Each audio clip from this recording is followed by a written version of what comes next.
Hey, howdy, hey, folks. Stand by as I double check the audio.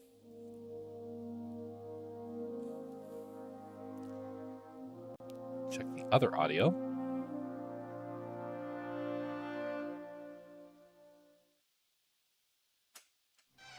What the dog doing?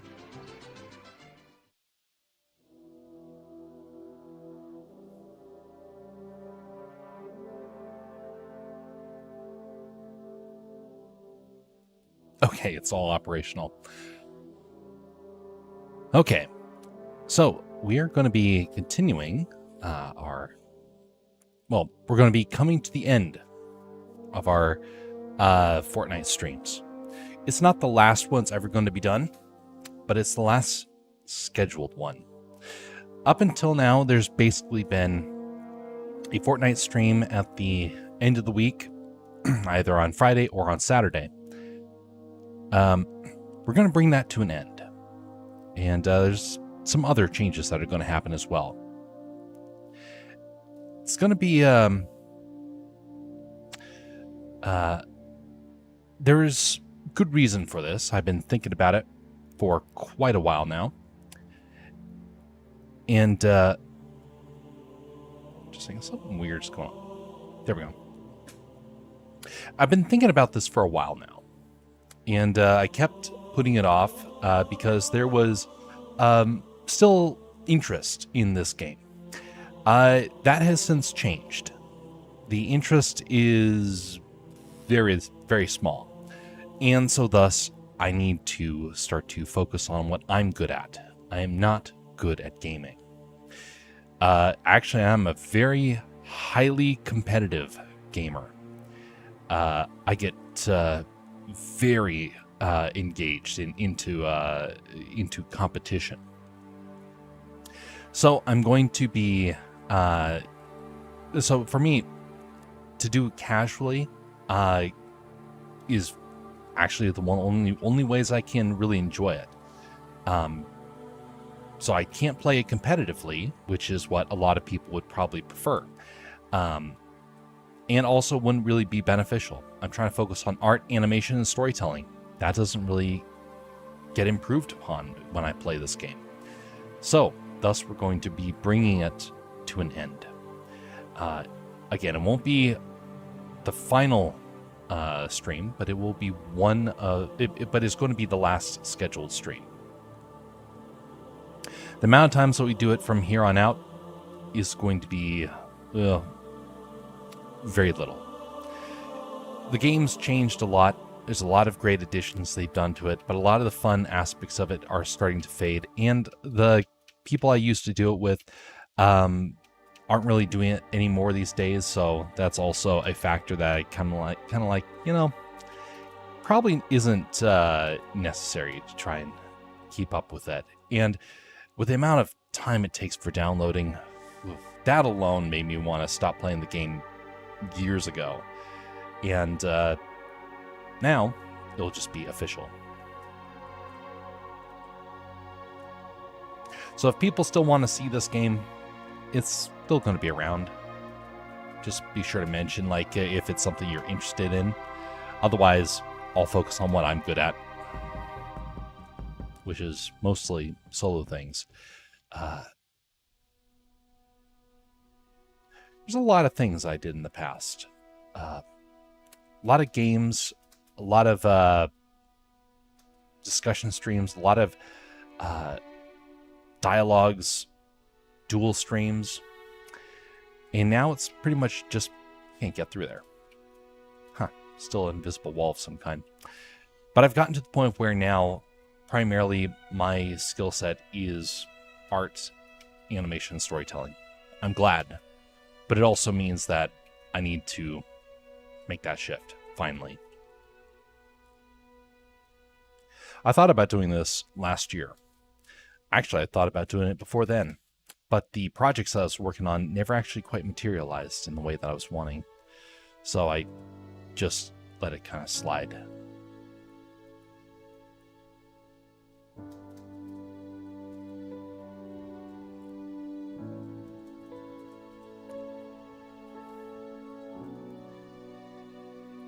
Now, it does raise an interesting question.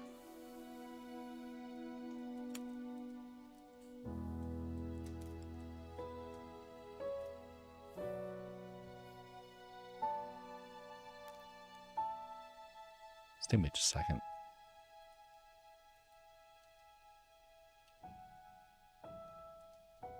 Okay, never mind. Something seemed a little off.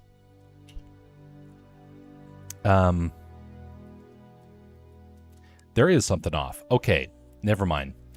There is indeed. Stand by just a second. No, put that back. Put that back. Okay, there we go. I was going to say, I think there's no audio.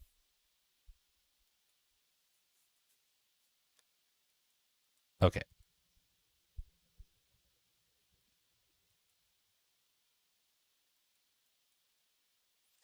Okay, so let's try this again.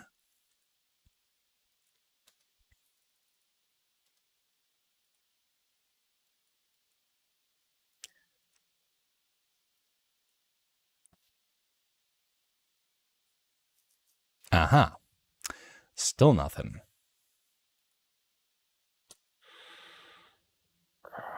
There was an update last night.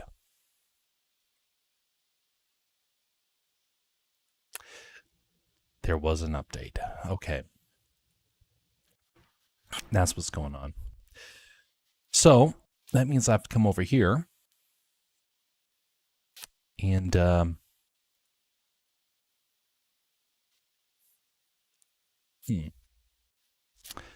think this means that it has to be updated on the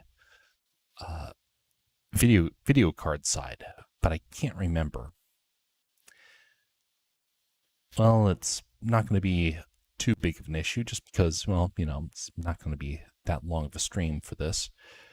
Let's try and delete that because we've had to delete it multiple times beforehand. Application audio capture. Okay. Fortnite. This is the 6th time of doing this over the time of streaming. Set that up. Come over here. Uh-huh. Nothing.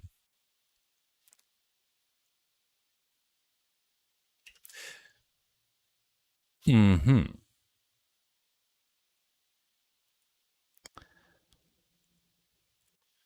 Well, there is one other way to do this. And that is this way. Come over here and turn on desktop audio.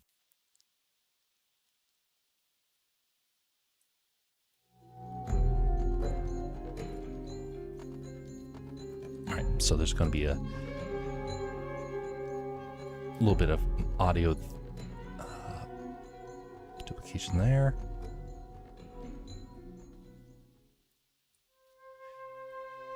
But that should solve the issue. Let's just turn that down a bit since there's going to be a slight echo of that.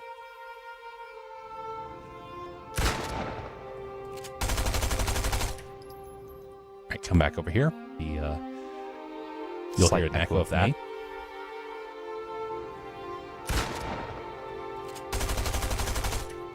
Perfect. Silly platform.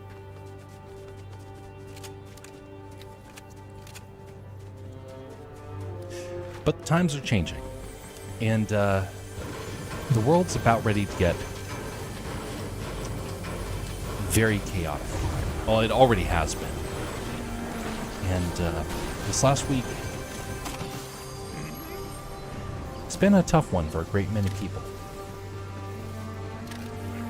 One of the biggest challenges that has occurred is the realization that the world is becoming chaotic and dark. I want that one. There we go. Chaotic and dark. Games are going to become of little value. I do believe that. In fact, I would dare say games became of no value about maybe a year ago.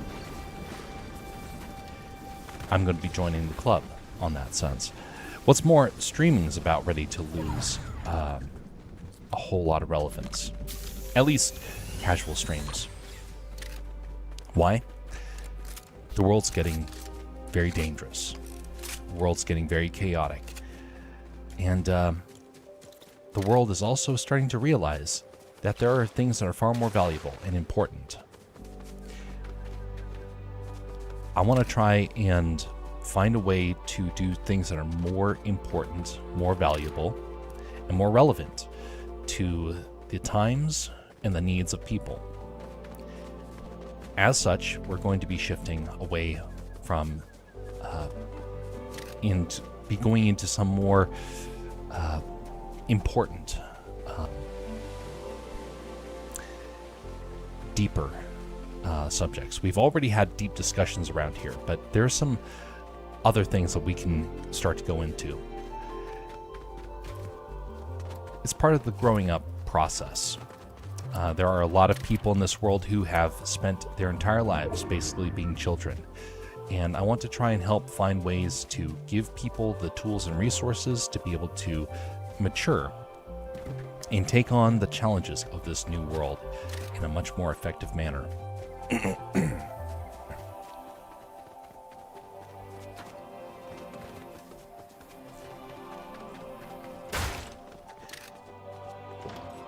Now, back a couple of months ago, it was still under the belief that you could do that through casual games or whatnot. But people are starting to focus on the real world. Oh, hammers are still here. Perfect. What a way to kind of end off is by having these hammers still around. Sorry, allergies are kind of kicking me right now.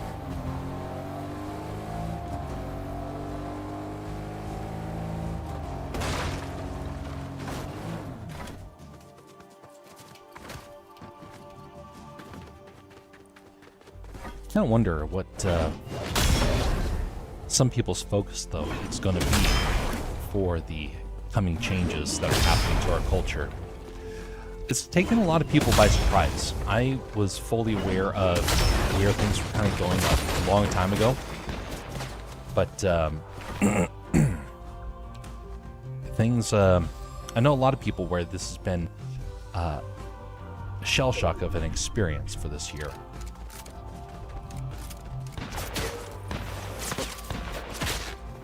Yes, use all your ammo.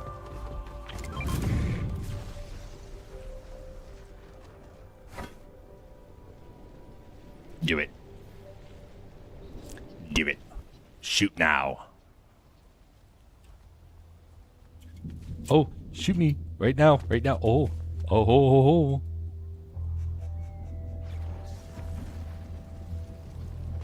Never mind. I'm not gonna give you a shot. Now that I know that you're there. Oh, mess that up. Rashimase. Oh wait, I didn't say that right. Irashamase. Irashimase.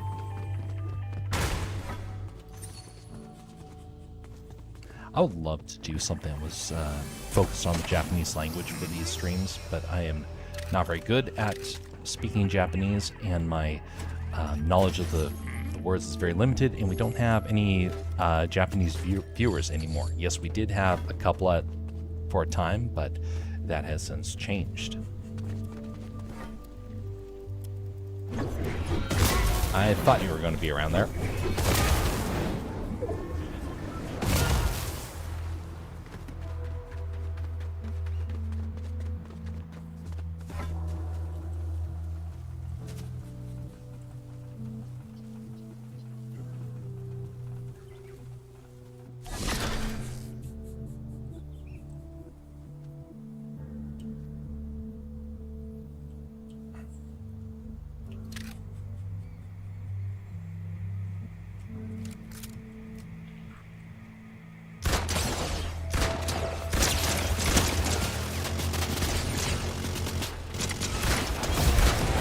Ho ho! From sniper to sniped.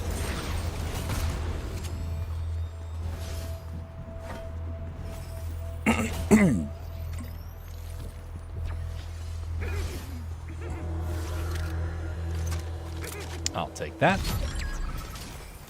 Alright, now did I get anything that came in? Oh, there it is. Whoa, bit of a delay there. But anyway, times are changing and the time for studying Japanese even is coming to an end. And I hate to say that because I really want to be able to study it and to be able to master it. But the relevance is becoming not as much. And so I gotta find a new reason, a new drive to carry on for some stuff like that. But I wonder what other people are going to be dealing with. What sort of changes to their drive that is going to be taking place? Are people going to stop playing games? It's very, very possible. How many of us watch sitcoms? Not a whole lot, at least in younger generations. Not a lot of people even watch movies. My movie watching has plunged. My gaming has plunged.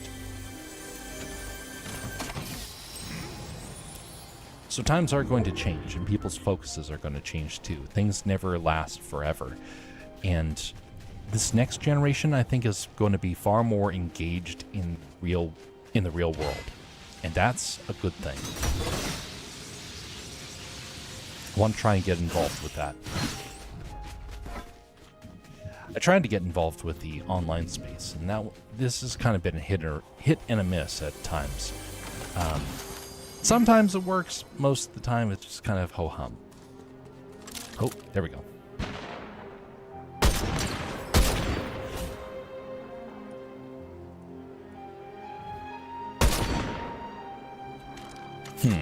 That was unfortunate. Oh, that was close. Nice.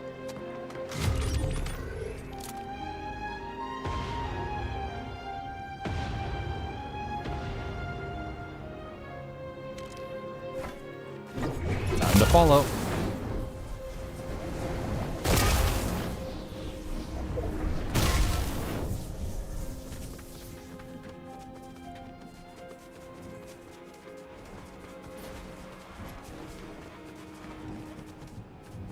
Is that you? Nope, someone else.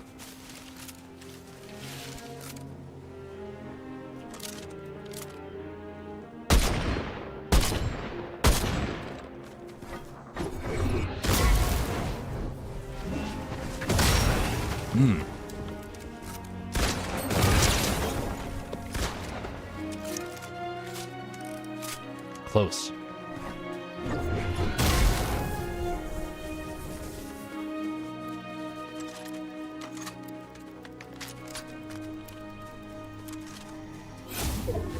Is that a flare? Ho ho.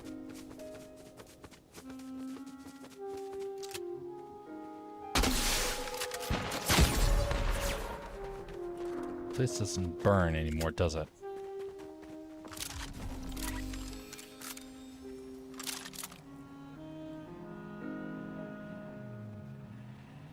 Okay, you disappeared. You're coming here. Never mind, you're gonna run. Okay, heard the hammer. We'll carry on this discussion in a little bit here. Are you gonna stay in the storm?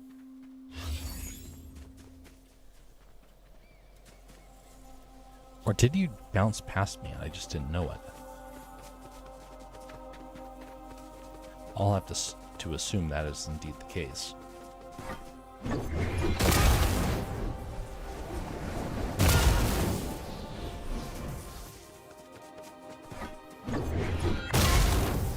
Hammers are so great. So much fun. Okay.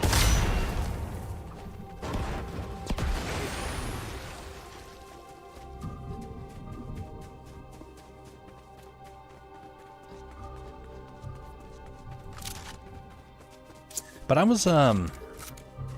I've even looked at other people's streams, trying to see like where they're going with some of their stuff. Everyone's taken a hit.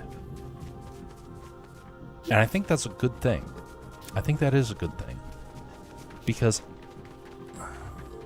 the streaming world is not very good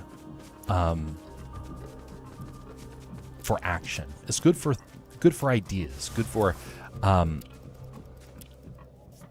learning.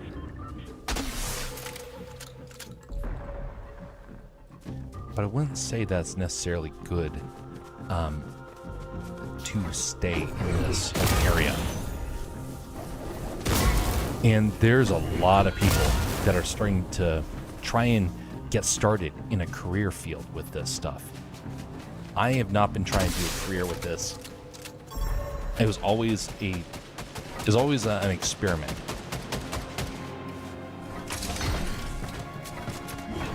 There you are. Oh, come back here.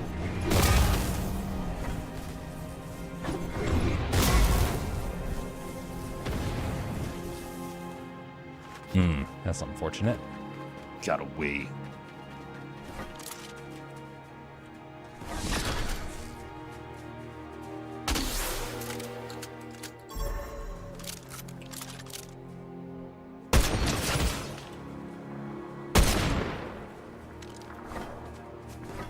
Uh-oh. Hello. No. Get out of here.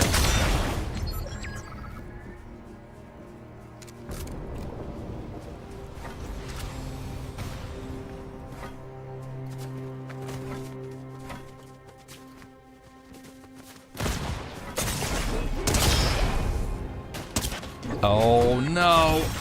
Shoot. At least I know the hammers are still there.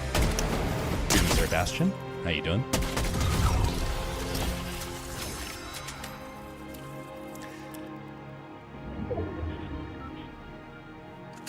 But anyway, as the times continue to change, there's going to be something new that starts to fill in this gap in our culture.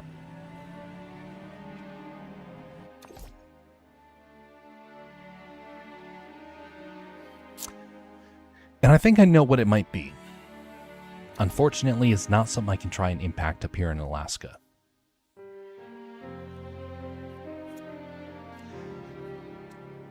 At least not yet. But it might happen in the next few months.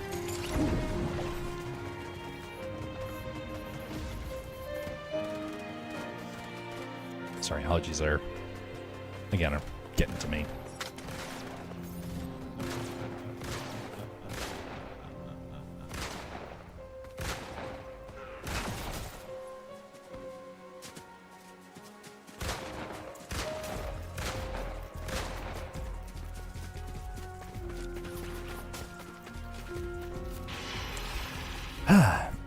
But anyway, one of those things, though, that I've been pondering when it comes to the world of streams going forward, I still want to try and figure out something that's community related. It might not happen again for a while, but it is something where I got an idea of how to actually try and incorporate some real world activities. No, I'm not saying like everybody gets together for a real world like meetup, although that would be, could be interesting one day. But this is actually a neat idea. Everyone does something that is physical in their area, and then it gets incorporated into something that is shown to everybody who's part of that group. The place that I'm at right now kind of tries to do that. It doesn't really happen very well. Every time they try and pull it off, it feels really, really tacky. And I think I know how to try and make that work better.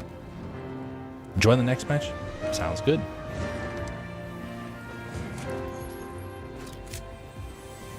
By the way, Bastion, how's the classes going?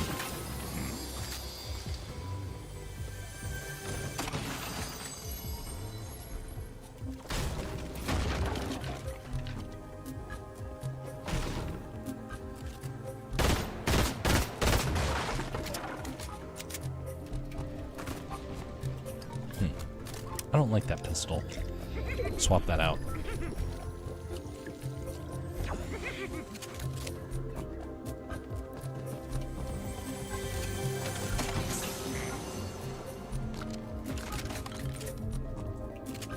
And yeah, I already got that. Well, there was a guy that I got to meet that made me really start thinking about this real world opportunity. And it's something where it came about probably about when was it? It's probably about 3 months ago, and he gave me the concept. I've been trying to work on it ever since. We'll have to see how that goes.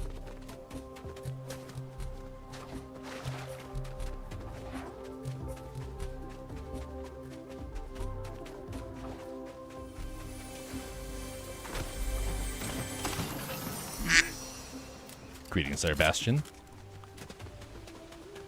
How go the classes? Good. Not too stressful. Stay with just a second. Want to double check something? How go the classes? Good. Okay. Just want to make sure everything was operational on my side, because I've been having some sound issues yet again. All right. What sort of stuff are you trying to focus on for classes? Right now I just took some general education classes, so family, English, and then political and local state.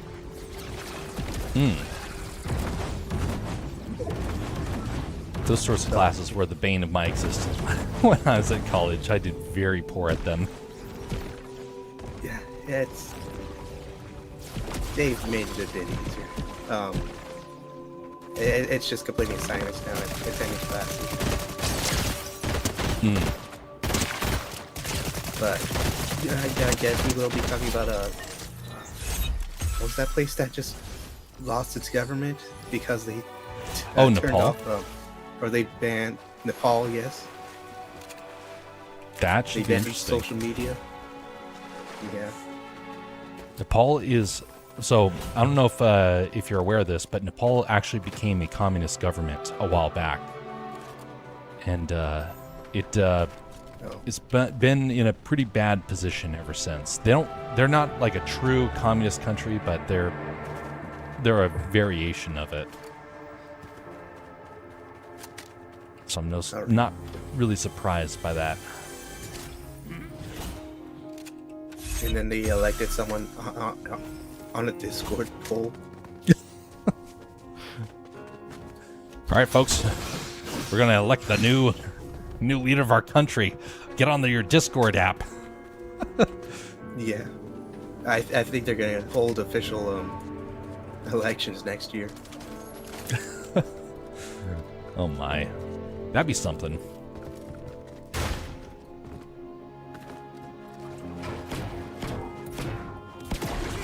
Yeah, right now there's gonna be a lot of changes. Yeah. What happened? Yeah. Did you ever follow Charlie Kirk? The last time I saw a video of his was him talking about the Mary, just talking to Michael Knowles about that.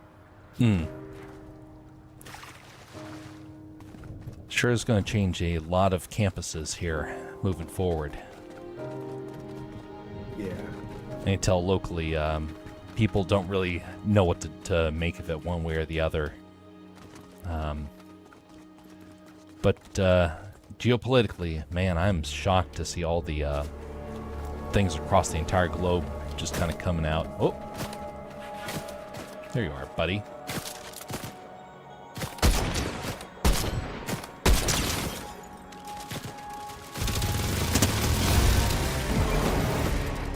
I mean, glad one to thing see I it with did the see hammer was still. that. Oh yeah. They're gonna be adding the Megazord in a couple of days, 2 days from now. Mega. Oh, from Power Rangers. Power Rangers? Yeah. I'm unfamiliar with Power Rangers for the most part. It was a cultural sensation, and apparently it was taking place when I was overseas. And so I didn't really know about it a whole lot until the craze was already starting to subside. Yeah, well, I don't know. You might have seen part of it because the action scenes were from a Japanese show, but then they dubbed over it in America.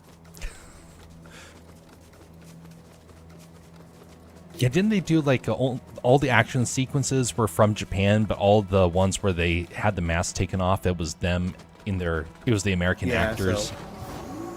So, high school students, yeah. I wonder if they had to choose people based upon the body type of each actor, or if they just didn't care. I saw a video about the history of it, and I guess the in-universe explanation is just that when they morph, they actually just morph into the form. So, I think they had like a small child just transform into an adult later in the future season. Wow. This machine gun's a lot easier to hold. Come back here, you pumpkin.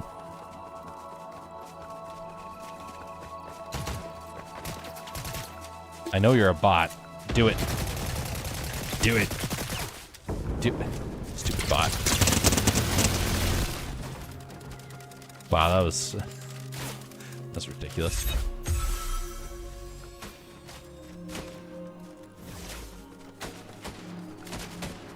So the last Power How Ranger many, thing I saw was the Power Ranger Samurai, and that wasn't the best, but yeah, enough to keep me entertained.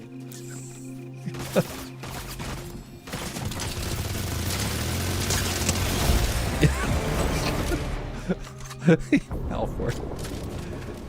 I was wanting him to take me out and wouldn't oblige. Maybe you'll oblige, buddy. They're all bots. Get out of here. Where's a flesh and blood human?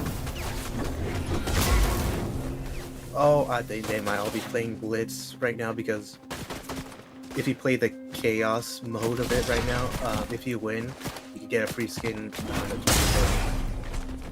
I was trying to get Blitz to work earlier, and it wouldn't do it for me. It's kind of weird. I think everyone's just playing that one mode. It's teams of sixes. All right, well, I just died there, so heading back to the lobby. Boy, that was weird.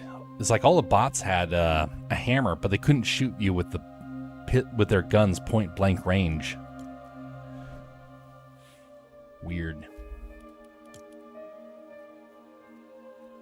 I haven't played Fortnite in a while. I've been playing another game that my friends got me into, Warframe. Warframe. Now, I am unfamiliar with that one. It's kind of like Warhammer 40K, but with its own stories. You're supposed to play it without knowing the full story, so the surprises that you learn shock you. But the story is that the character you play as is a child that got lost in a civilization spaceship, or those ARC spaceships that are supposed to have like huge room for families and to live in. Oh my. Got lost in space and got lost in what they call the void. So all the the adults became crazy, and to survive, they had to make a deal with someone in the void, and so they got powers. When they got back with those powers, they were able to control warframes because they were dealing with sentient AI that was trying to fight back against the people who made them. Villainous AI. And well, the main thing about that is that really no one was the hero or the good guy during that war, because to fight back, they started turning people into infecting people with this virus that made them part machine, but they'd lose their identity.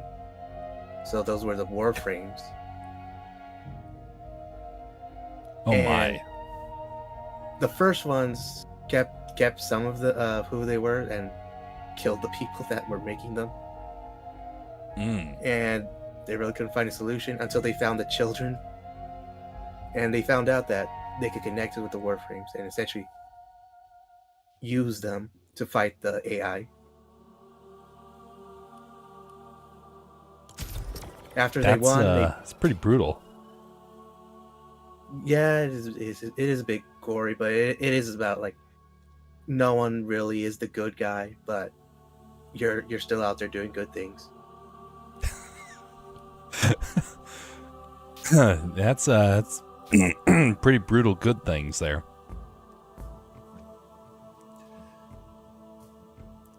There was a show that was being filmed in my local area a couple of years back, and it was grotesque.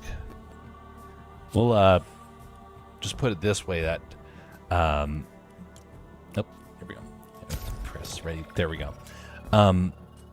What ended up happening is they ended up spending a lot of time filming these episodes, and then when they did their initial test audiences, they looked at it and it's like, what is the point of this? It's a very loose story. It has the argument of being used to basically justify more violence. And all it was violence upon violence. And in the end, it was kind of similar. There was no good guys or bad guys, and it just made absolutely no sense when it came to the end of it. And it just left a lot of people thinking, it was just so dumb, because it was a smaller made film, so the budget was really low, but then on top of it, there's no story whatsoever. So bad effects, bad story, and he came away with it not knowing what the point was. Well, with this game, it is like there's that overall story, and then there's the smaller stories that you do that add to it.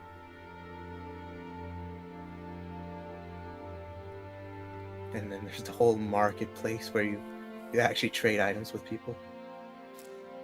Trade items, like collectibles, kind of like the things we get here in Fortnite, but you can actually trade them? Kind of. So you kind of never really play as the original Warframes. You kind of 3D print the Warframes that you want,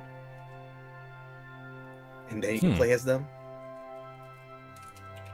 And that's part of the game. The game system where you find the parts, you find the system, the neuroptics, and then the chassis.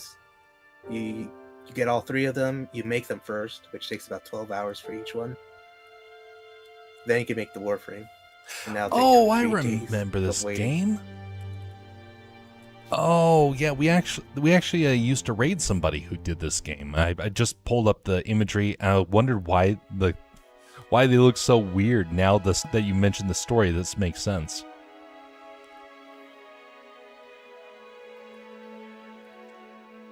What weird outfits. So does this mutilate them? Really outfits. Kind of. I forget the way they get turned into them. It's like a virus, I think. There's this one story where one of the guys who kind of forced the kids to fight in the war turned one of the soldiers into one and forced him to do stuff. But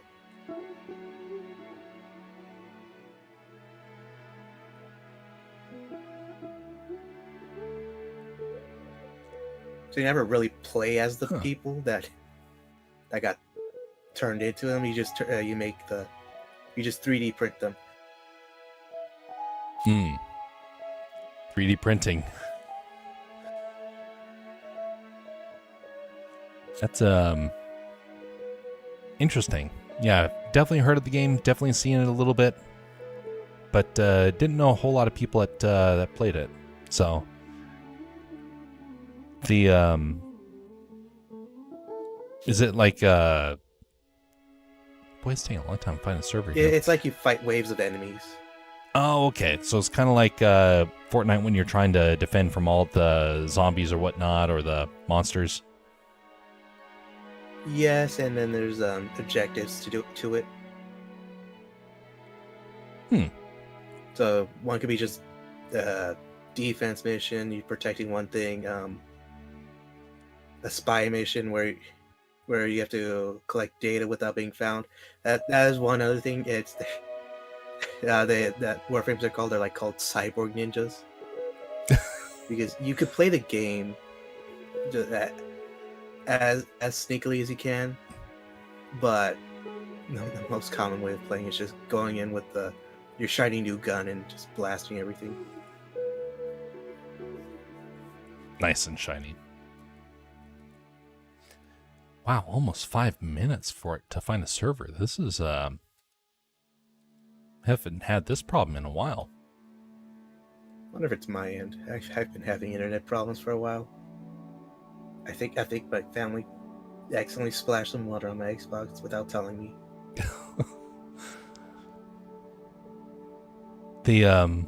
It also could be that the servers are having problems. I know that there's been a lot of web problems the last couple of months. I've encountered a fair share of them, and I've known a couple of other streamers who have been encountering it as well. Our place I work at, we actually had a couple of days where the internet went out. Not entirely, but it would like go out for 2 hours at a time. So something weird is going on. Watch it turn out. It's like we're under cyber attack right now. That's actually kind of I still think it's I still think it's that everyone's just playing that game mode for the free skin. Found one. Yeah, that's very possible. Yeah, I think it's like 3 days that's available for it. And it's the Blitz game mode, so it's very fast. Is it a Marvel skin? No, it's that one that pops up in the corner, the girl with the piercings on her nose that her shirt says she doesn't believe in humans. Oh my. So in other words, they're making a transhumanist skin. Ugh. Oh, they kind of added something worse. They added Isaac from The Binding of Isaac in the shop. Oh no.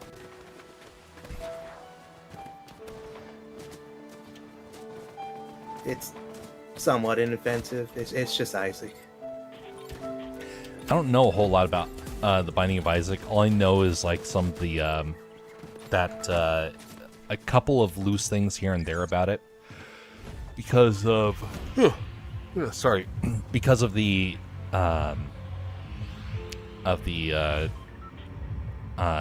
channel Game Theory, but I haven't actually learned like what the specifics are of it, other than that there was some questionable material in it.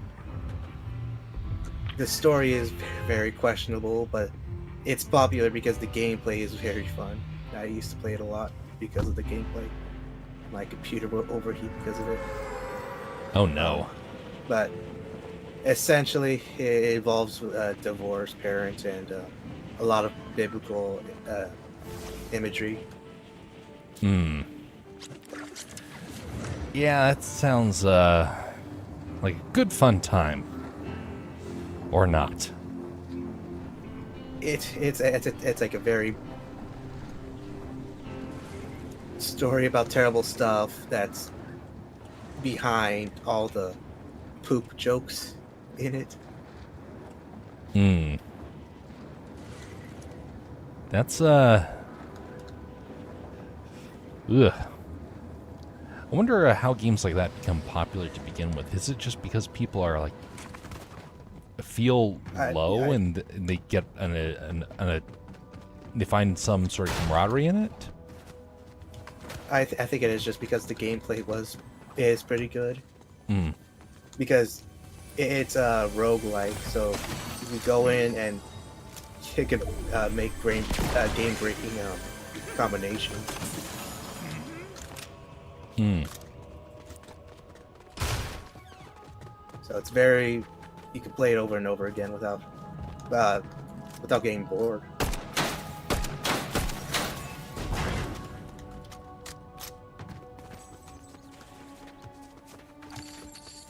Unfortunately, it does, and the story kind of does end with Isaac dying in a chest.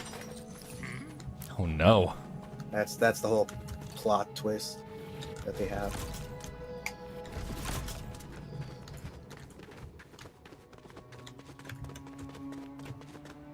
And it's kind of interesting because this would mean that this is the closest thing to Fortnite related to the Bible, kind of collaborating with the Bible. Oh no. So the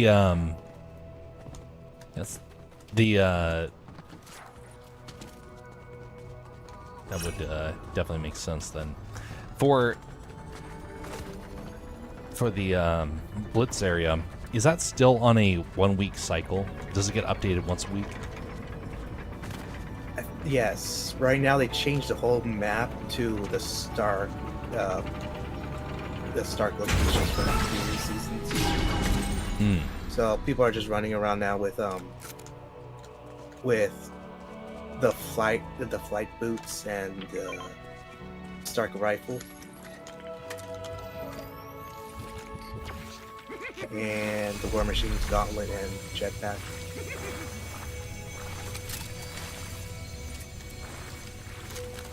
The War Machine ability was pretty fun when it was on the map, but the Stark one was by far the best. It kind of works with that small island because you are shooting so many people out of the sky. Hmm. I think that map's smaller than the previous map.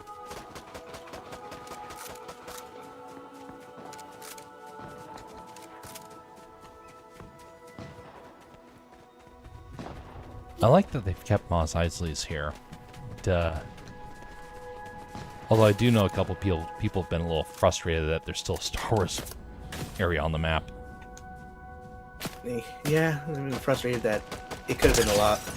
There could have been a lot more stuff in the Star Wars season. Like they could have had stormtroopers patrolling in a different location. Like they actually took over the island. Hmm. I'm surprised they don't have a Star Wars mode that they just kind of leave permanently, because I know a lot of people that would play that. Yeah, and since Disney has a stake in it, I wouldn't be surprised if they wanted to push it. I think they're just waiting for the Disney Experience Islands to come out. Their official stuff first, then they can let people make islands. Of course, they get it cut up the money.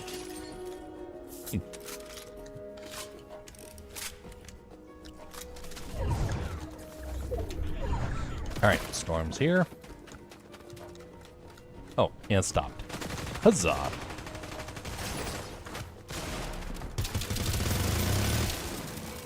Have you tried the Wrecker revolvers? Yes, I'm wrecking people with those things. Yeah, mid-range shotguns. The ability to focus with them makes them so much stronger. They kind of made them a bit overpowered because when they first came out during the season, you could switch between two of them very fast and essentially shoot as fast as you could use the scrolling wheel on the mouse. Oh my. So they changed it, but it still works with regular shotguns. So you can switch between the two.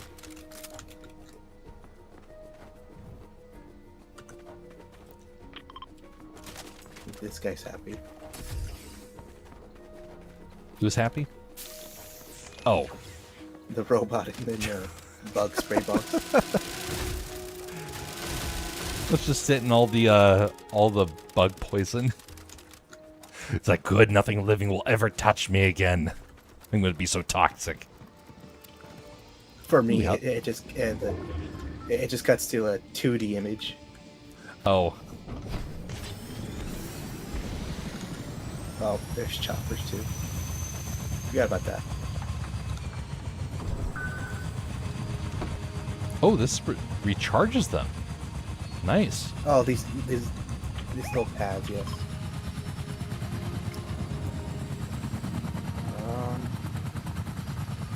Looks like the bots have all been taken out.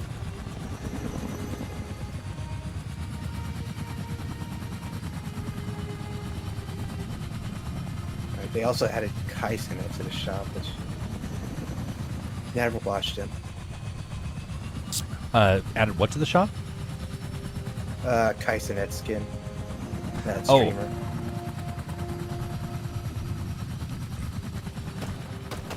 Yeah, no idea. There's a lot of things that the world of the web changes so fast. It's amazing just how often things come and go. You never once was aware of it.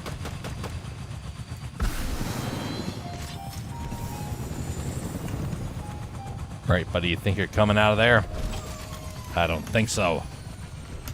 There's not an X to this somewhere. Oh. Oof. Oh no. Rats, I thought it was just one guy there. Oh, I forgot they brought back the frenzy shotgun from the 5th chapter.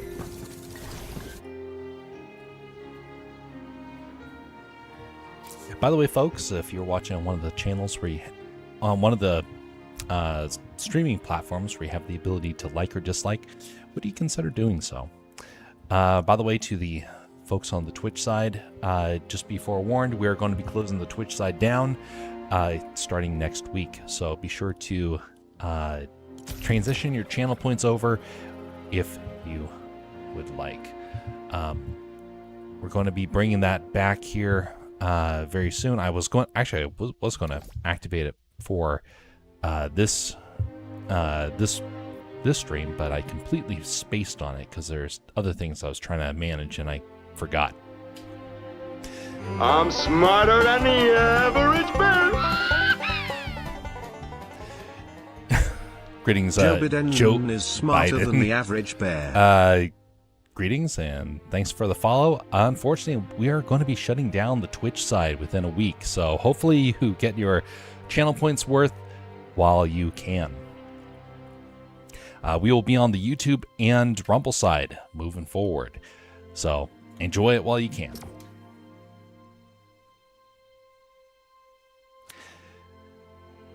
It is interesting, though, to me with the with some of the platform changes that have been taking place. A lot of people seem to be shifting platforms quite a lot right now. I was surprised to find out that some people I used to follow have actually gone only to one platform as of late. We're not going to be doing that. We're going to be keeping quite a bit of a diversity of our platforms. Just going to be shifting our platforms around a wee bit.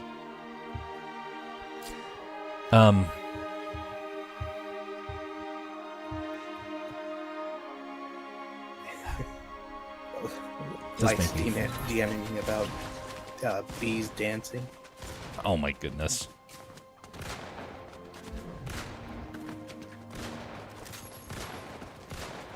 bees dancing. These aren't Minecraft bees, are they? No, honeybees and such. Okay, that's a communicate much through more sensible thing to send dances. pictures of. Well, no, it's just like a study. Hmm. The bee waggles in a straight line, waggle run, followed by a turn to the two from a circle.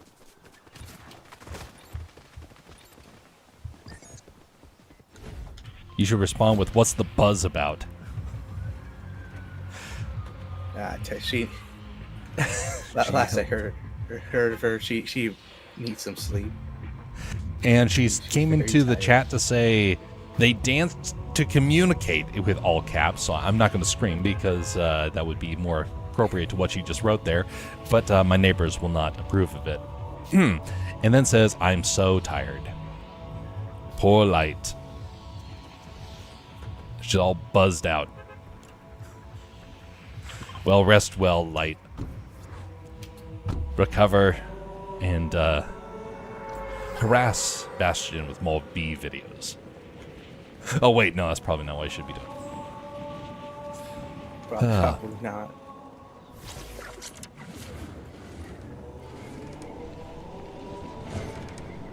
By the way, Bastion, how many credits are you taking? Right now 9, and I'm planning to add a bit more classes to reach 12 for this semester. Have you figured out what sort of stuff you're going to focus on to be able to make sure that you get to cover the sorts of material that you need? Like, are you going to be? Do you have an idea what sort of field you're going to be going into, so you can be able to I start? already have a major, but I didn't take classes right now because I don't really have the money for it. And finances for it. That makes sense.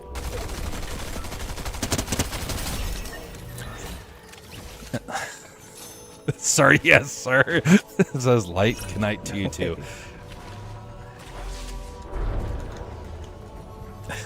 So I believe I've just unleashed a hornet's nest on you, Bastion. I haven't heard any pings yet, so I'm safe for now. I think you're safe until tomorrow morning. Yeah. She tried to get onto Fortnite earlier, but I guess she didn't update for this season, and 88 gigabytes. Man, there was a lot of gigabytes this week. Yes, because I thought they were I trying to don't like remember downsize the what they had file.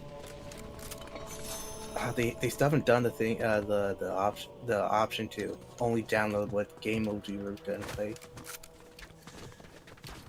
Yeah, took hours and hours for it to finally finish, and so like this is ridiculous.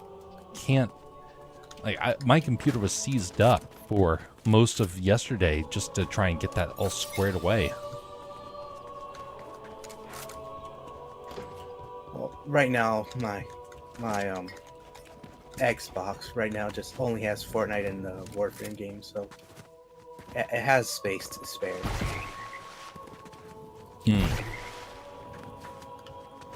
Yeah, I could actually get I'm getting pings now. trying to deal with all the nonsense of the file spaces that Fortnite takes up means that I actually have to really be careful because I have so many programs that are installed. There's not a whole lot of space I have for games, and so I had to get rid of several games to be able to make space for it. And then they had their big update, and then I had to uninstall even more things in order to try and accommodate for it. Like, Fortnite, let's get this all squared away with. No more of this nonsense. Of course, they're not going to listen. I think they only listen if you if you get a whole community or if you're followed by a lot of people. Ooh, hammer. Yeah, that'll never never happen for me. The oh, I didn't mean to destroy that.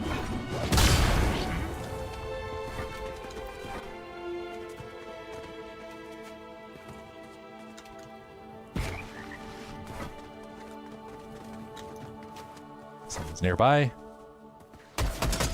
Whoa.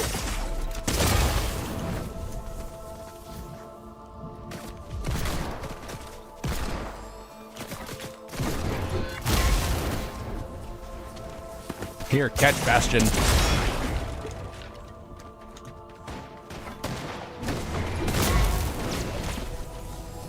Oh, I messed that up. Oh no, oh no, oh no, oh no. Where'd you fall? Ah, dagnabbit. Should use my health pack. Thank you, sir.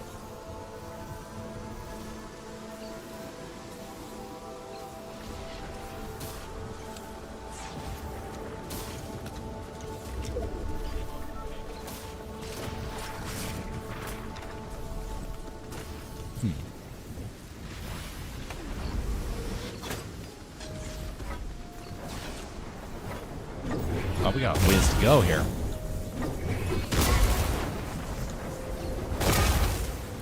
Oh, the guy we were fighting just got down. Oh! Truck.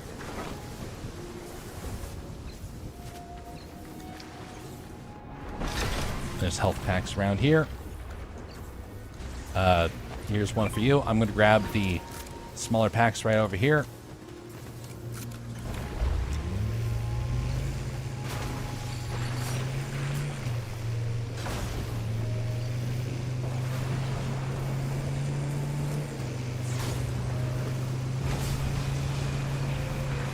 Looking at this tower, thinking just how much people have paid for it, and I think about Warframe because you technically get everything for free if you just trade in the market. This mountain is a long one to get around. I think it took a long way, so it's going to be close.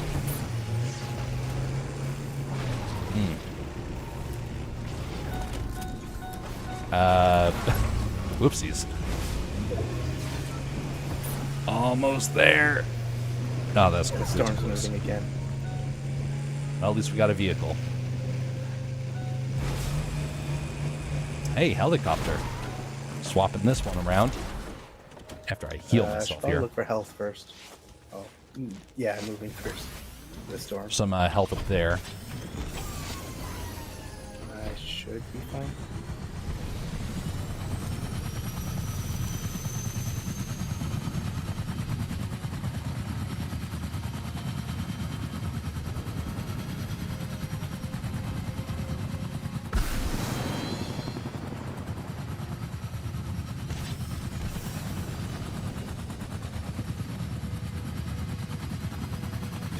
There is more survey skins of concept arts that you have for future characters, and one of them is just a sprite riding a robot. Like one of the little woodland sprites that they've had on this map. Yeah, the water one. Squishies. Now you could be the squishy.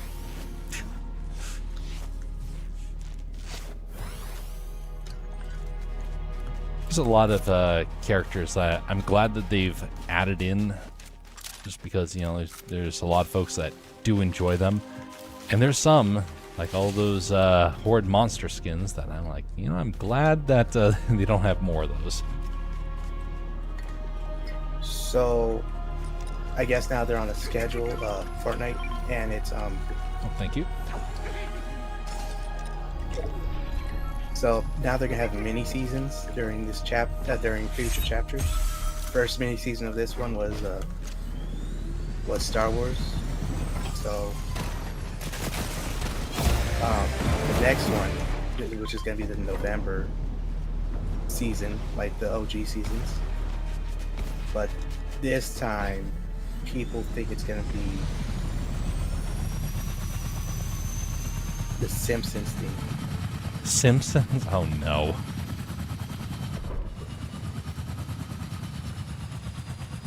The leak is it mentions Simpsons, but in reality it might just be like collaboration with a bunch of other cartoons.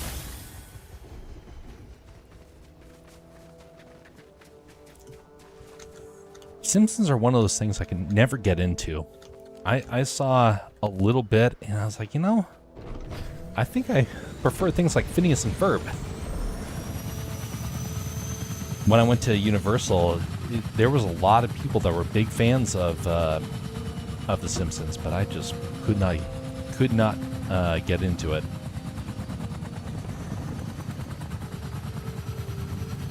Yeah, I remember watching this video talking about The Simpsons and how it's essentially all the other adult cartoons that are like The Simpsons were all making fun of it just because of how the humor was a bit too repetitive.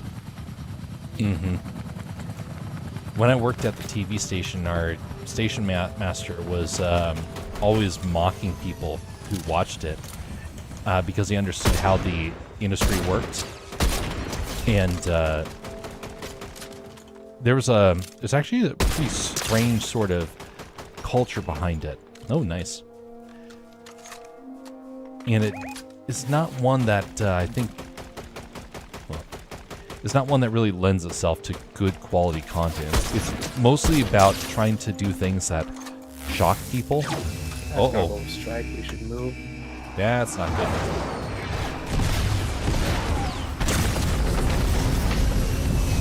Ooh, close. This is rocket launcher. Yes, keep that healing. Oh, that's not good.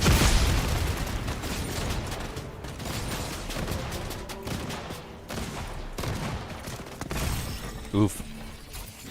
That person came out of nowhere. Oh, he was across the bridge at first, and he used the hammer to get to us. Mm-hmm. Yeah, I think it was... I didn't realize he was the team member.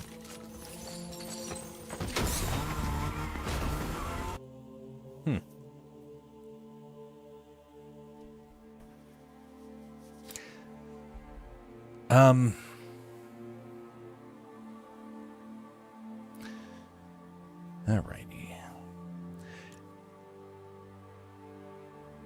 So there's something I kind of want to bring up, folks. Sorry, you're saying? Oh no, I was scared. Talk more about what's been happening with the Charlie Kirk stuff. Oh. About the people that have been celebrating his death. Oh yeah. How people have been reporting them to their jobs and they've been losing their jobs. Man, some of the stuff they've said is so grotesque. I assume you've seen like some of the messages coming out. Yes, I've even seen someone trying to sell a picture, a cartoon illustration of when he got shot, and I guess she got fired from her job. You know, it's got that really shirt weird. taken down. There's have you read the Book of Revelations? No, not yet. In Revelations, there are two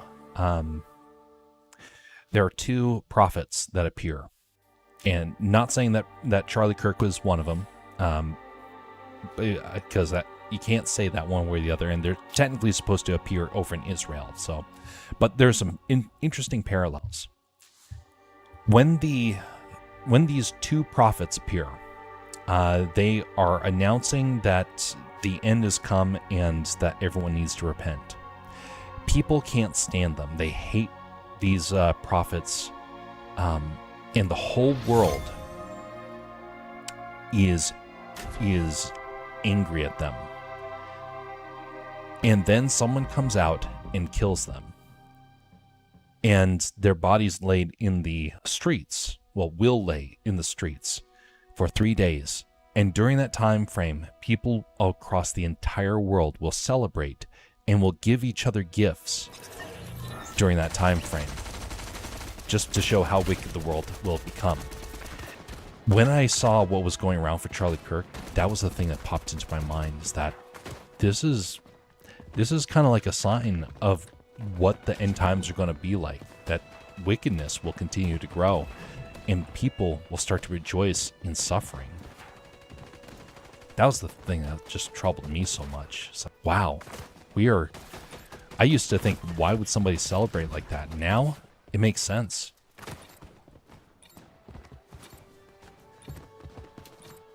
What's things been like for the school that you're at? Has the,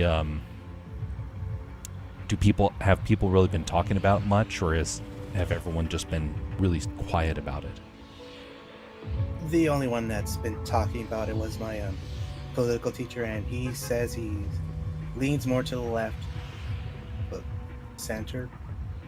And he said the more he looked into it, the more he said he was ambivalent to it. Oh my. So, and he even took out one out of context that thing that was going around, one of his Charlie Kirk's quotes about, I'm gonna butcher it too, but about the risk of death for keeping the Second Amendment is acceptable. But the full quote talks about he talks about like how people still use automobiles, and there's like 50,000 deaths a year, and still people take that risk driving the cars because it is easier and faster to do, but there's always a chance of death with it. And that the Second Amendment, it's the same thing. There's always a chance of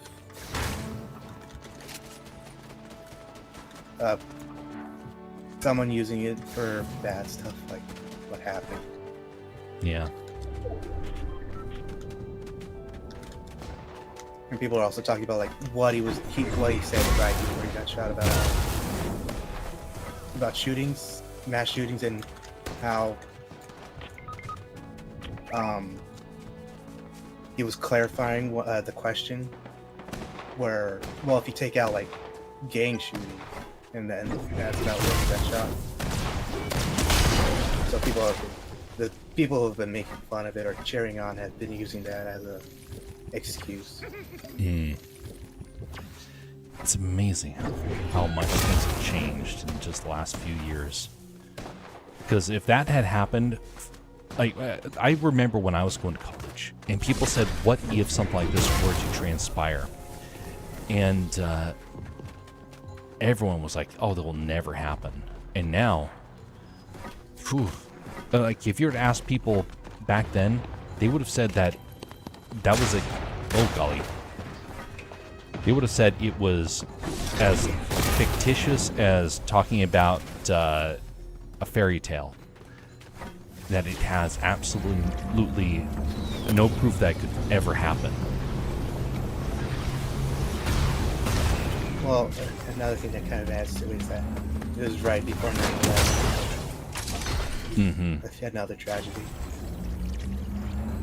And then there was the girl that got attacked on Golly. Oh, yeah. I forgot about that. I think she was an immigrant. Sorry, say that part again? I think she was an immigrant. Yes, from Ukraine. Political refugee. That one angered me so much when I saw that. Like, Charlie Kirk was saddening, but when I saw the one about the Ukrainian woman, that one just made my blood boil. Because everyone stood by. It's like, you sick people. Someone is perishing right next to you. And then she puts her head in her hands, and I'm just like, wow.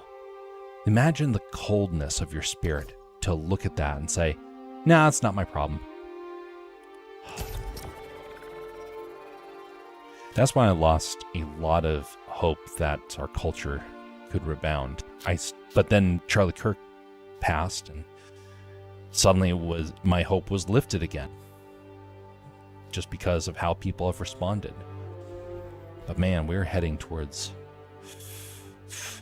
a tough time. And you right now, my friend, are in the thick of it out of college. And so you have a chance to hold the line and make an impact better than most of us. Because you're going to be around a lot of people that you can inspire. I'm just remembering back to when I was making an appointment to talk to an advisor, and at first they didn't pick up. I had to call again, and the woman on the phone was kind of silent, and I wondered why. And it wasn't until later that I found out, oh, they were in lockdown because they heard shots earlier. Oh Right no. before I called. Yeah, that happened like 2 years ago, I think.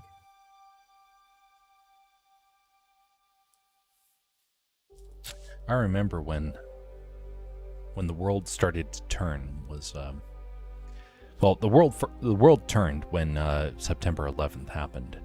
You could smell it in the air. It was almost like you could taste it. The whole world had changed. Every sense was attuned to that. Yes, something is different. And the following year, more bad things started happening. We had our first. It was the first mass shooter that had appeared in a long time, and this one was calculating. And that one woke us to the fact that it is a different world. In retrospect, it was kind of benign.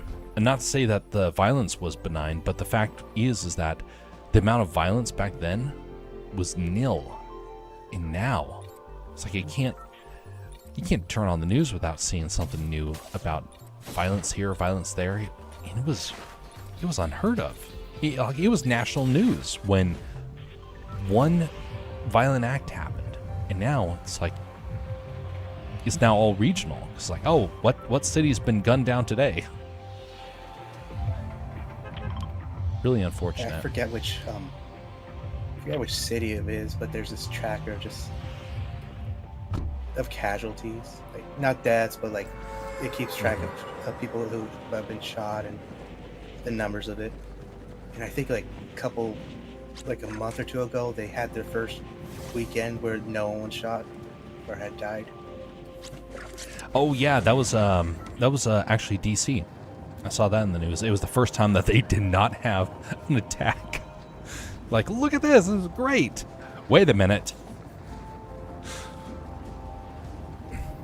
Yeah. Like, I remember walking around DC, never feeling worried. And I was there a year ago, and I was walking around thinking, dang, this place is dangerous. And you wanted to be careful where you ended up going just because of that. There was a place I was staying at, a hotel for work, and we saw a bunch of flowers out front, and we're like, what's going on here? And they said, oh, well, someone was gunned down here last night. And we're just arriving there the following day.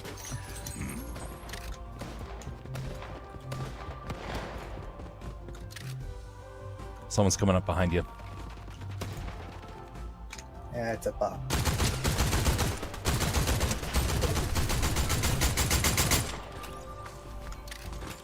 Perfect.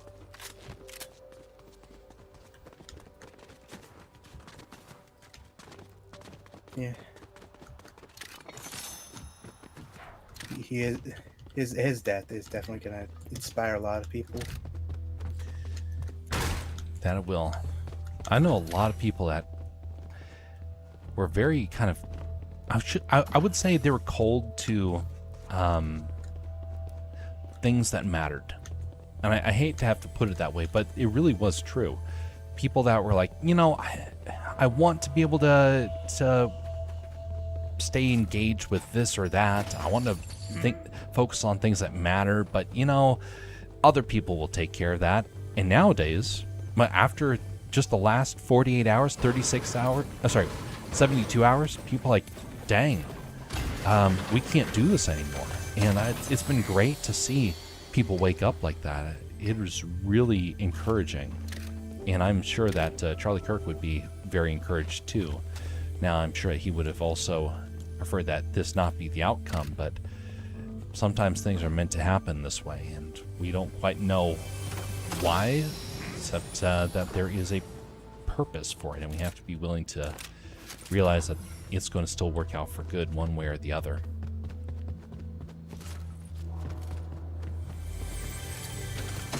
Yeah. Well, one thing that'll come out of it is that now we can say that there are people that are doing evil actions. We can point it out now. Mm-hmm. It's no longer theoretical. Not like it was theoretical to begin with, but now it's beyond beyond anyone being able to excuse it. That stuff. And we have all the clips, and we've been playing the clips for many years. People, certain politicians, talking people to violent actions.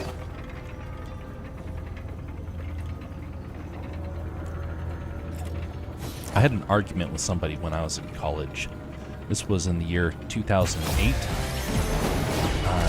And back then, there was this belief that there was this belief that people were just naturally good, and that no one would ever stoop to such a position. And they would fight you on it, which is what made it all the dumber. It's like, don't you think this is probably proof that something's amiss? And like, no, this is people are obviously good, and I'll fight you on that. I'll get extreme about it. And thankfully they never did, but he was always left with this realization, what if they did that? What if they allowed themselves to kind of lose themselves? Got some shield for you, Bastion.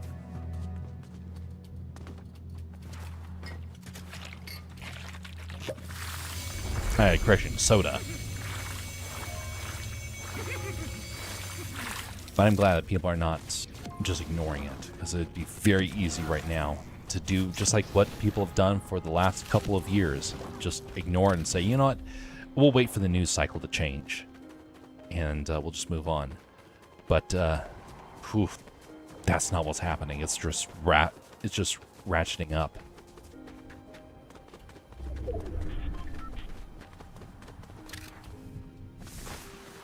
Nor should people just overlook it, because we've done that for decades and never helped, never made things better. It's only made things worse.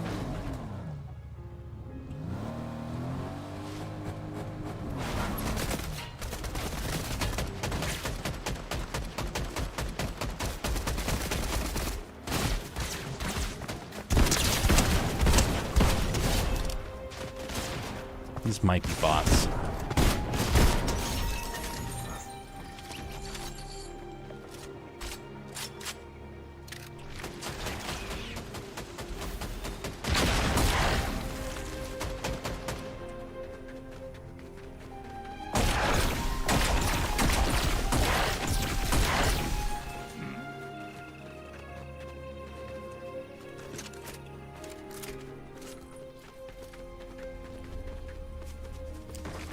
Do you have a group of folks you're able to have good discussions with at college, or are you still trying to find that group? Yeah, I still haven't really found that group in college. I do talk with people on Discord with White.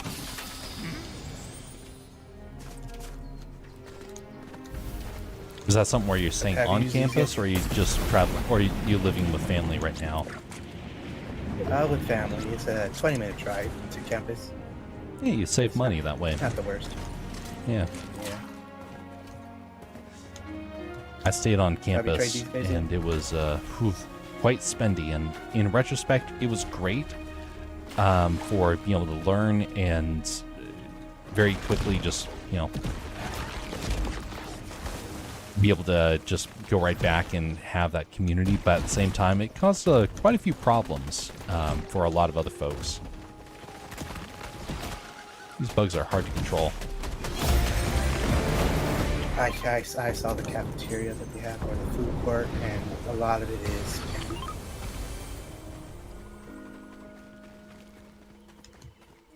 I've never seen like a cup of soda was $4. Ooh, wow. One of the great things of the college that I went to is that our cafeteria was really, really affordable. Part of it was that we were living in the Midwest, And so thus we had the farm fields all right there, so they got great discounts on everything. But the food tasted so bad. The thing is, there's like a gas station right really close to the campus. So me and my brother just go there and get like you get the biggest cup they have for about $2. That's So pretty affordable. It's affordable, and the cups are pretty big. I think it's like over 40 ounces. What's really sad is that I remember when a large soda like that was like 75 cents. And it's not even like it was that long ago. Oh, how times have changed.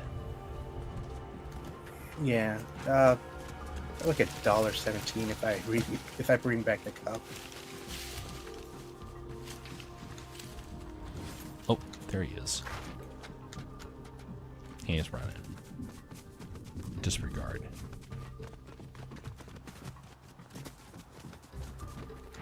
Yeah, college hasn't been too stressful yet. I should join a club at one point. That is, I gotta say, one of the things that is a must-do for colleges to stay on top of the opportunity to learn to work with your peers. I'm saying that as somebody who did not do that very well when I was in college, and I paid the price for it.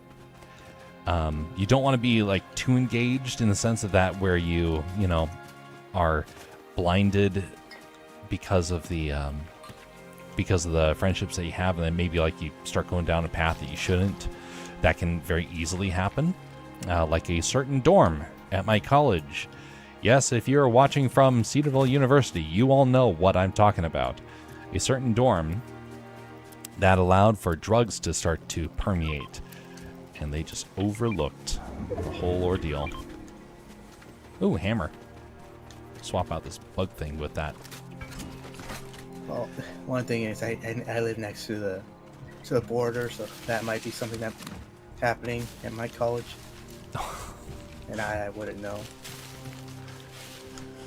Well, as long as you stay away from it, you'll be in the clear. Other people won't, but you'll be in the clear. Yeah.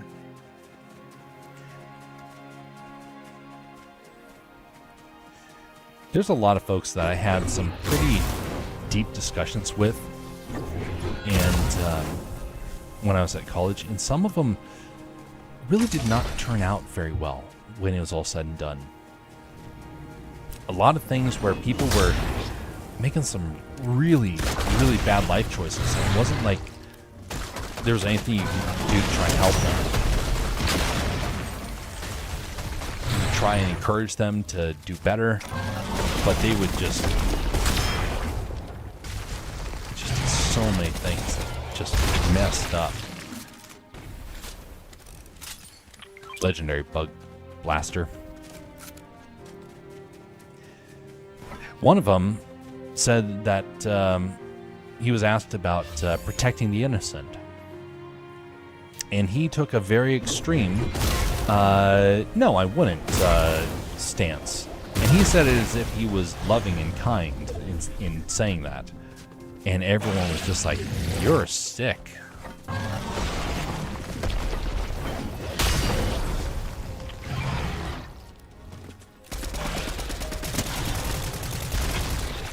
Dumb bug.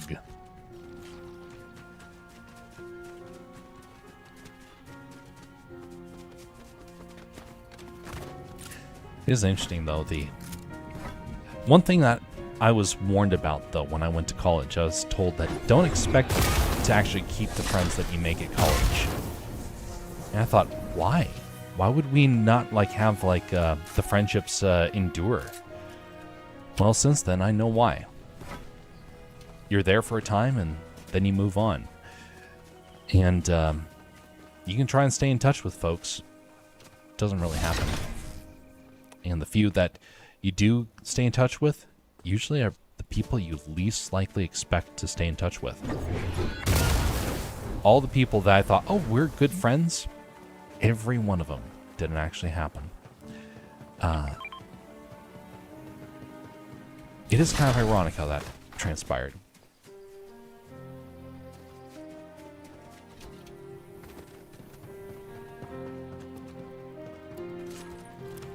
Maybe you can go to a Turning Point USA club.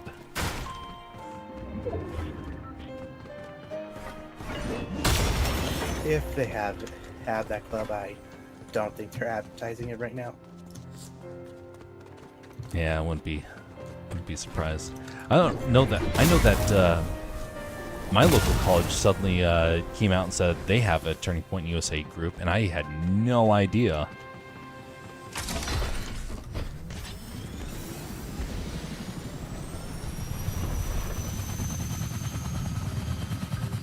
It would be interesting to talk to people like me about the well, whatever topics they talk about. Mm-hmm. Well, either way, whatever sort of group you end up with, hopefully it is a opportunity to learn and grow. And then you too can come back with all the stories that you'll be able to regale us with.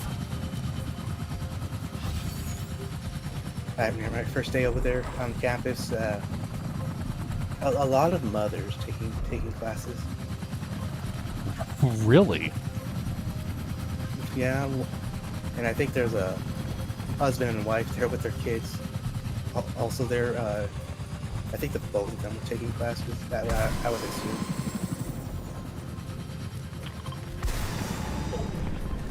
But that's the team there, but there's someone right up there that's by themselves.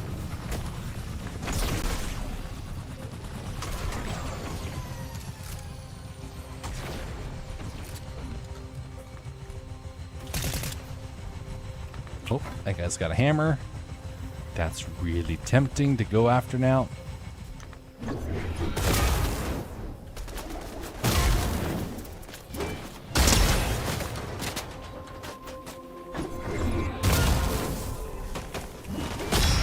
Yeah, I guess nowadays there isn't that stigma of if you're older or have a family. It'd probably be hard to join a college. Yeah, I know that. When I went to take my Japanese and my Chinese and Japanese class, both times they actually thought I was just a normal student, and I was like, "No, I'm 36, folks. Quite a bit older than that." But it was interesting how many people that were actually, like, I would dare say were probably parents or even grandparents in some cases. Oh no, I'm in trouble. Ouch. That person's got good accuracy. Rats.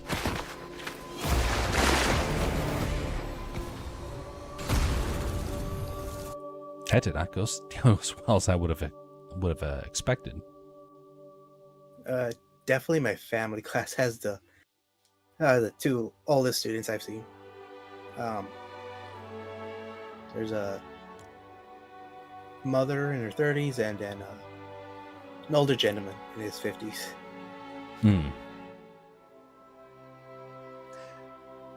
So what it goes to show is that you can teach an old dog new tricks. Yeah. But they also want to go into the field of family too.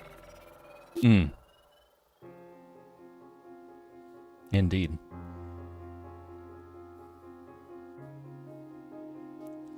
The classes that, when I was going to college, there were no adults that ever showed up. It's kind of interesting in retrospect because now they're everywhere and in the college system, and I've been getting inundated by ads saying, which, by the way, I have an ad blocker, so when I get inundated by ads, that means that it's still getting through. I look at I'll see an ad and it says, "Now's the perfect time to go back to school." Like, no, it's not.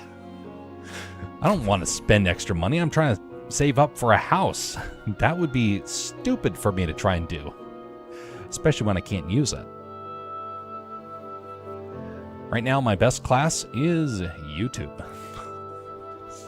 I learned so much on there still.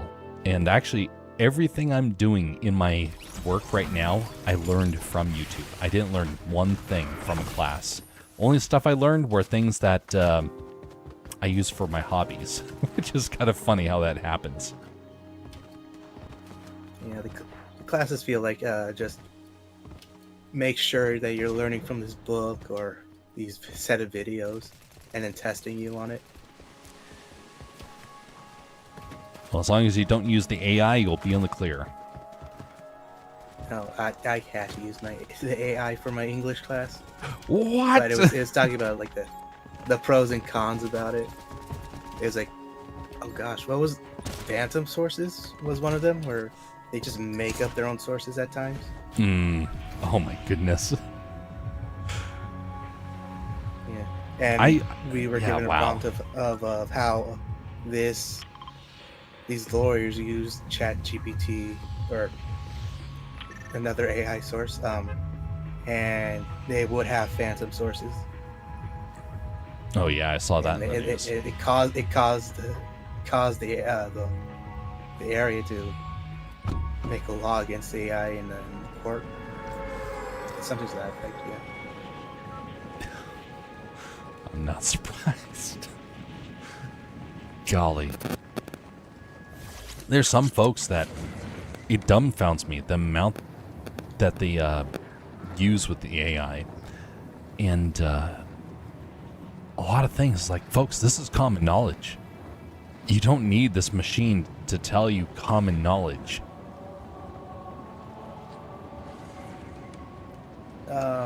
They also gave us what's it called? I forgot what's it called. Grammarly. There we go. I oh, will you say, got Grammarly, huh? Yes, it is useful. Just it doesn't change my whole my text all that much. It's just more of like just helps with the grammar a bit. It's kind of like Word spell checker. That's what it's kind of like, but it can be used anywhere. Grammarly actually came out when I was in college, and they were pushing it, trying to say about how great it was, and I tried it, and I was like, this isn't really doing the job. Yeah, but now, because of how advanced it is, it goes like, oh, this sentence sounds, what does it say? This sentence, I forgot what it says. It's like you're not talking to the audience, or whatever audience you're trying to talk to. Interesting. Oh, dang.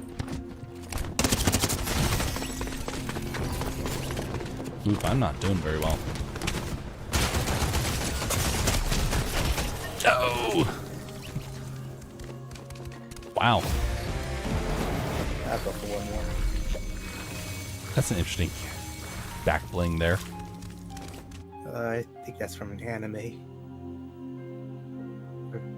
Yeah, it was My Hero Academia set. I think I'm good for one more full match, and then I'll change the stream up to the art for the evening.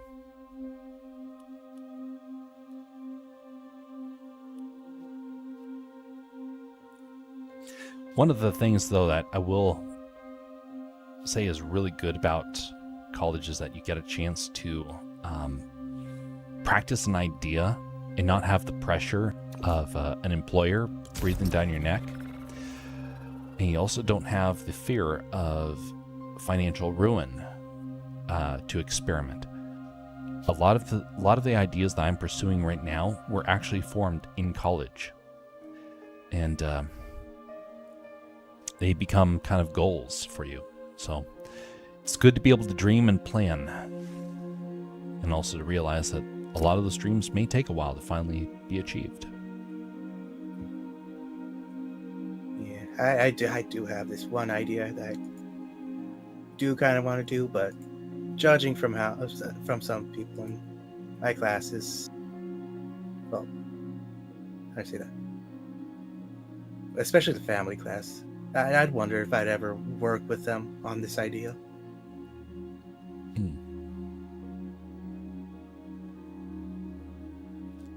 When you're trying to come up with ideas, what kind of motivates you when you're trying to plan these things?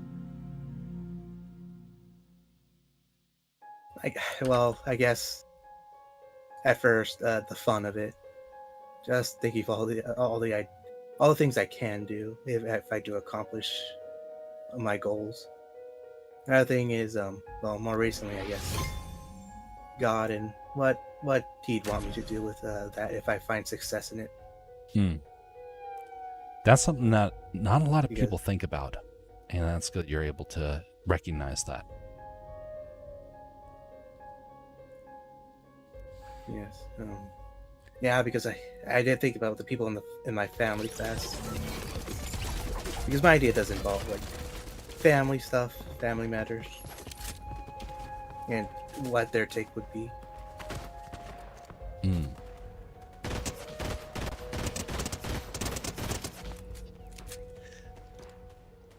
When I was in college, I hate to say it, but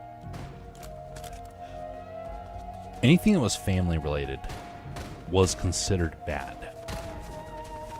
And I remember I came from a very strong family oriented background.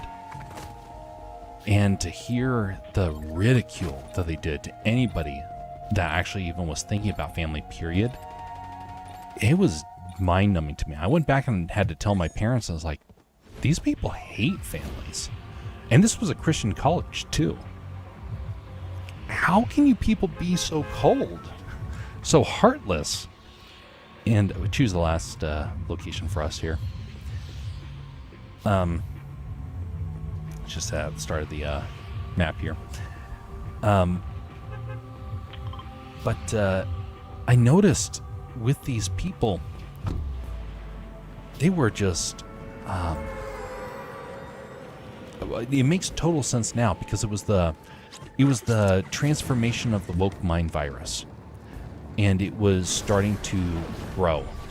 And for us, we didn't know what to really call it at the time. We knew the term woke, but it was a relatively new term.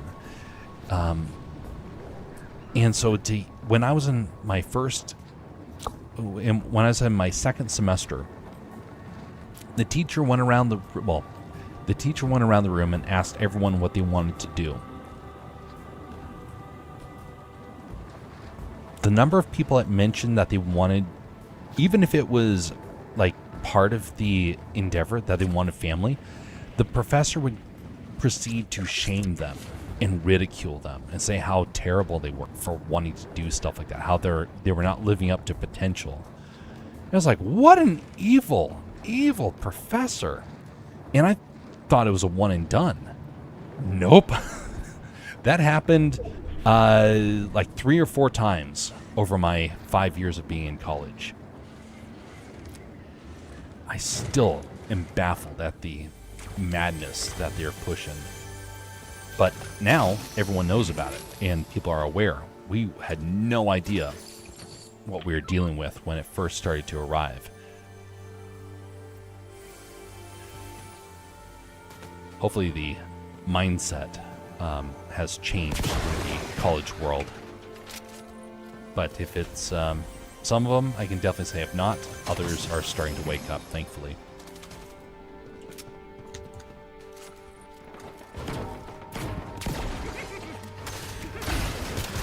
Hopefully. Ooh. Close one. Although I am kind of part of near the culture of where too uncommon to have children when you're in your 20s. Mm-hmm. Early 20s. When I was, I guess at that point it's more of a dealing with the family or learning to love them. Indeed. One of the things that I noticed with the folks I was in school with is that the number of people actually had families was really, really small. And it always baffled me.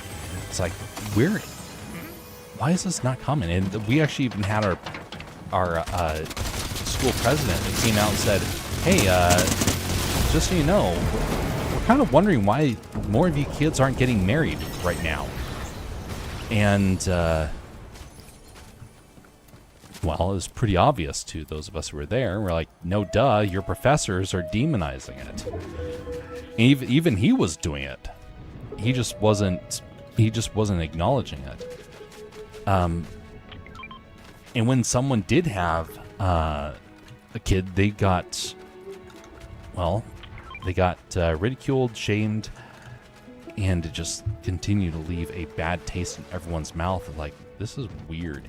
And so, of the people that I went to school with, I would say less than half of them actually ended up marrying. I don't know that for a fact because I've lost connection with most of them, but it is interesting just how few that actually panned out. And of those that actually had kids, way, way less.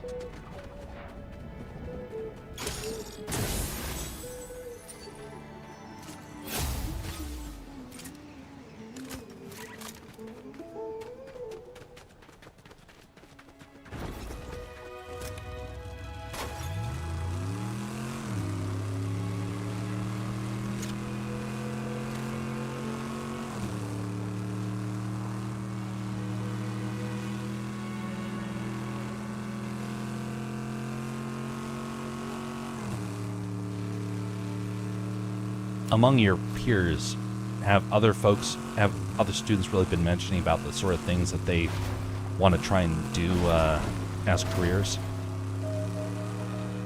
What's like the common trend? That actually, because me and Light are both taking college classes, I was doing a peer review of a scholarship resume, the resume for a scholarship, and for this lady, and she wanted to work in the field of radiology.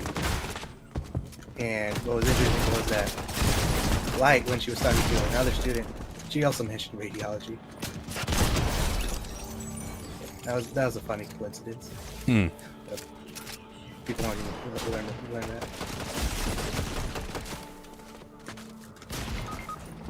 Uh-oh, this is not good.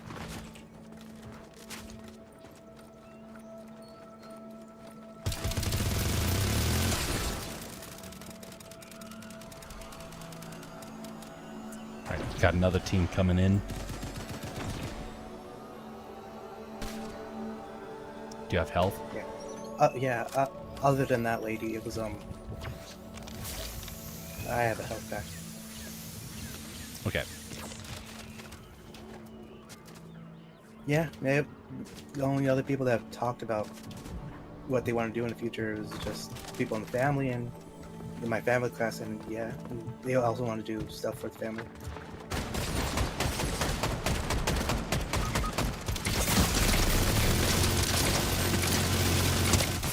Oof. Needed a hammer. Bald eagle backpack. Pretty clever.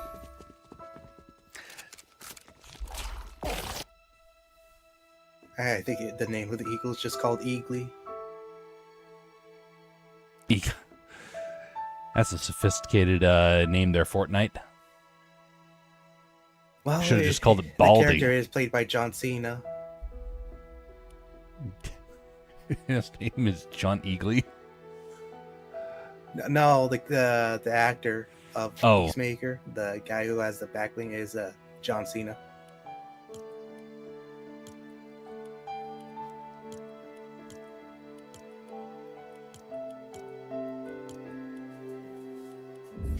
I forgot that a couple weeks ago, McDonald's had a collaboration with Hello Kitty and Teenage Mutant Ninja Turtles, and they turned the characters into the turtles.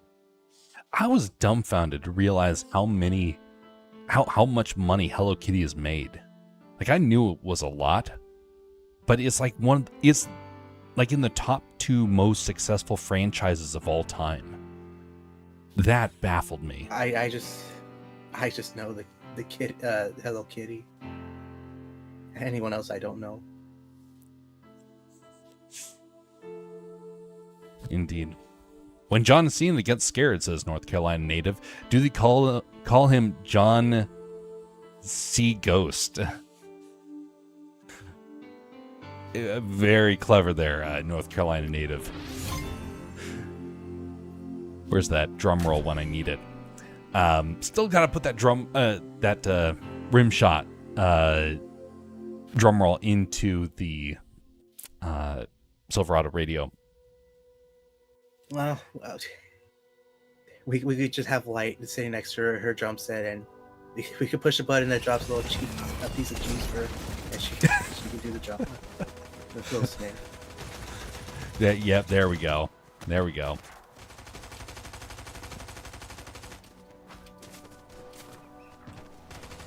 How you doing, North Carolina native? I wonder what it would be like to try and be a college student these days, because when I was going, the world was starting to change, but it hadn't done its hard. It just hadn't become the hard mode, you could say, after the pandemic hit, and so I was spared that. But we were dealing with a whole nother wave of problems, problems that we had kind of similar to the pandemic and all the changes since then.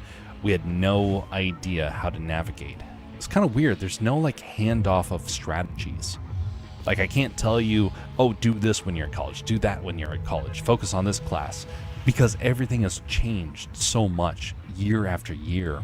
Even if you are graduating, you can't tell the freshmen what the tips and tricks are to be successful, because it changes almost daily, it seems.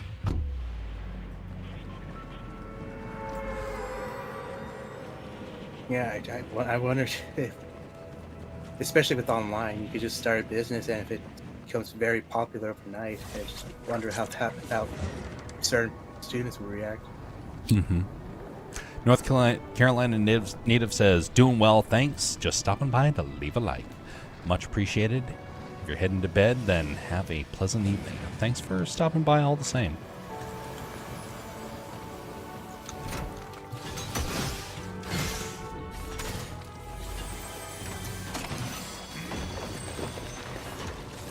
So that's kind of interesting when you mentioned about online. Everyone, when I was going to college, were talking about making an online business. And of those that actually were successful was none. It is so hard to make an online business because it's it's so very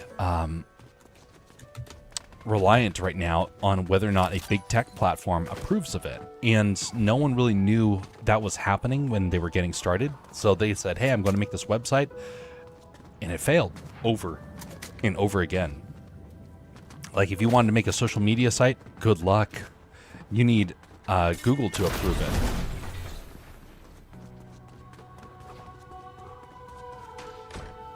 You need Google to approve it, and you needed to Yeah. have a lot of ads on it. Well, now the ads don't even make the revenue anymore. So it's a really weird sort of situation right now. People are like, hey, the ads for my website are all gone. How do I make a living now? It's like, well, your website was probably a shell for bot traffic anyway. You just didn't know it. That happened to some folks a while back. They had a website in which they were sharing comics, and oh,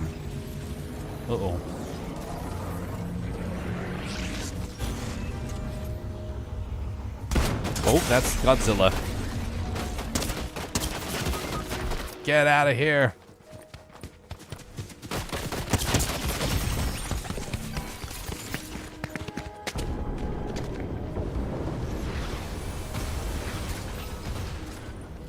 I should have been more strategic. They're coming for you. they're at full health. So one of the things that I found interesting also about some websites is that they have subscriber bases, but all the subscriber bases are disappearing, kind of like BuzzFeed. BuzzFeed was shell-shocked when they found out that most of their traffic was fake, and I don't even think they're in business anymore. But there's a lot of businesses that have gone under in the last couple of years because bot traffic has become so clear. Like, something is really, really amiss. I heard that MSNBC had to change its name for some reason. I forgot why, but oh yeah, they gonna did the change it brand in a update. year. Yep. North Carolina native says, I don't think El Chapo is evil. I think he just needs some lip balm. El chapped lips.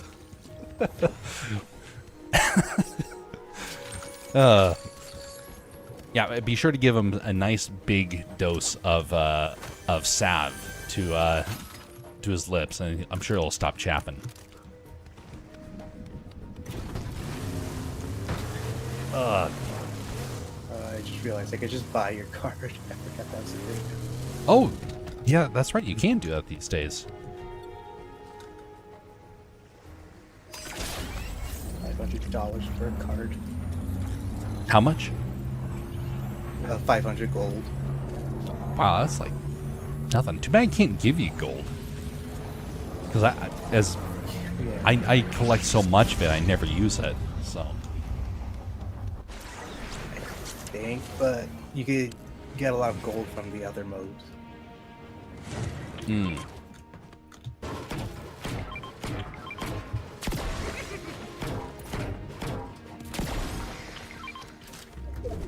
I hear Darien Gap is in Panama, but I'm pretty sure the Darien Gap is between... Oh my goodness.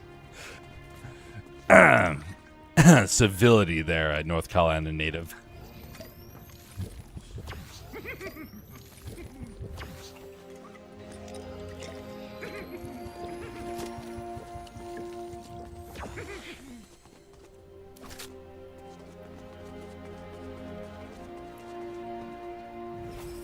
Oh, I see.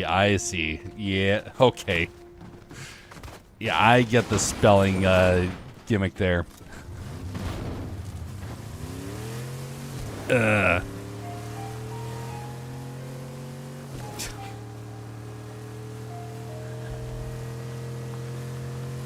Oh.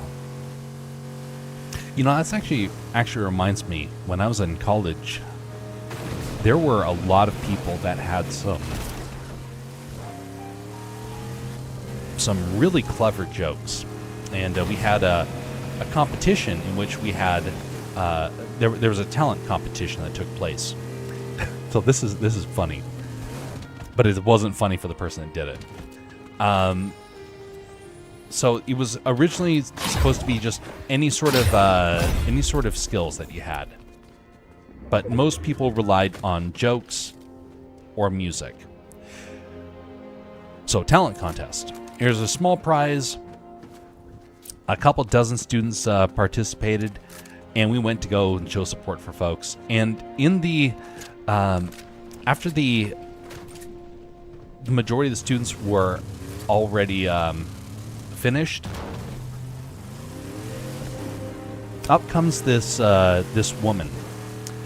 She doesn't have a song sheet. She doesn't have any musical instruments. She doesn't have anything to juggle or whatnot. And instead, she's got these wooden sticks. And she says, "I am a fire breather, a well-practiced fire breather." And she pulled out a bottle of alcohol, put it into her mouth, and then started doing all these stunts with fire that she would spew on the stage. That took everyone by surprise, and suddenly you got all these cheers for this. And after her routine was not even halfway over, what happens? The stage caught fire. The fire alarm went on, and we all had to vacate the premises. And well, that was quite the way for her to announce herself onto campus. And we didn't even. She then became very embarrassed by that whole ordeal and wanted to try and find a place to hide. And she never did anything like that again. Instead, she decided to join the theater department, working backstage, and which is how I got to actually hear the backstory about all that sort of stuff, why she got into it and whatnot, because I was working backstage. And so everyone became familiar with some of the things that she would do like that, but she never did publicly ever again. Hottest performance of the night, it was, and very shortly followed by one of the coldest because we were out in the snow afterwards. But yeah, after that, the school made a policy of no fire breathing. Gee, I wonder why. Ooh, hammer.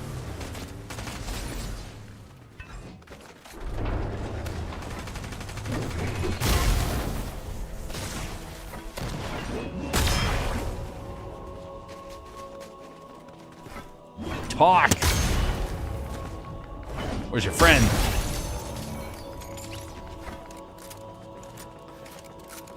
I forgot about her. I wonder whatever became of her. Speaking of, like, you don't pay attention to people after college. That's somebody that I saw her every semester for about 3 years. And I have no idea what happened to her since.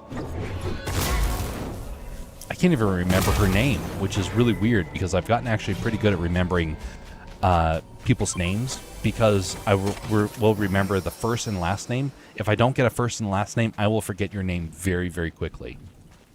It takes me a long time to actually memorize something. And I didn't ever get a last name, so not like I would be able to find the person. There's a snack right here if you want.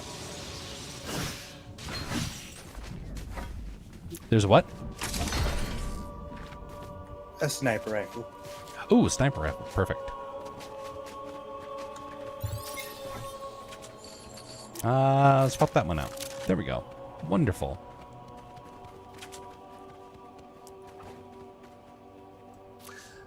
I wonder if that was a way that she could pull off some underage drinking right in front of everybody.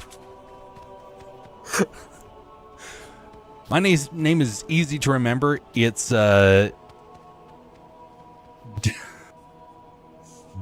Jabron. Oh my goodness. Just kidding. It's Obadiah. Oh my goodness. Somehow I kind of suspect I won't remember that one.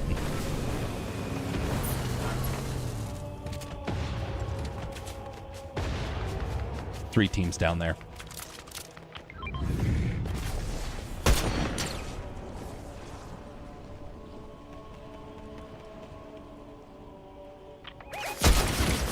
Ooh, ouch, that hurt. Wow, that hurt.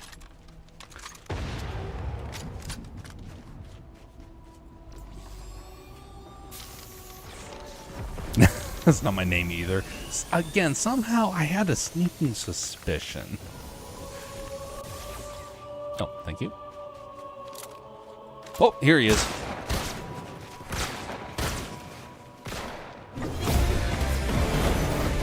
I kicked him off. Down the ledge.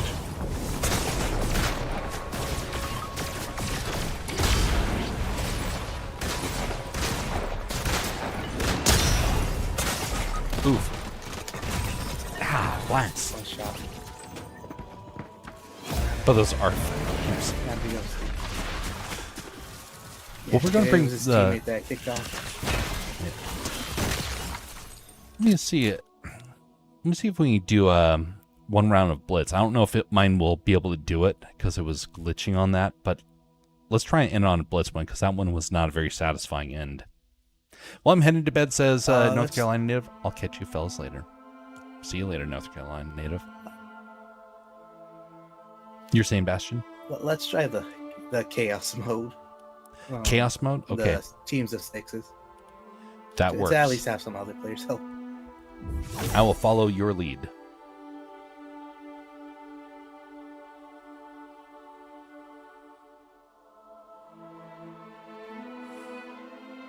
Kind of feel sorry for that student. When she got up to do the fire breathing, she thought very much that she was going to wow the crowd and become an instant sensation. Instead, the ridicule became so much that's why she ended up hiding at the theater department. She wouldn't go out in public very often, and it's kind of a lesson. Sometimes you think that you're going to make a big splash in college and that you're going to become famous and popular and everyone's going to want to be around you, and you end up doing a belly flop, and everyone doesn't want to be around you and they laugh at you instead. That was a hard lesson that she learned. For me, I didn't have to learn that lesson, at least not in that way. For me, my lesson was learned by taking a stand when it was not considered,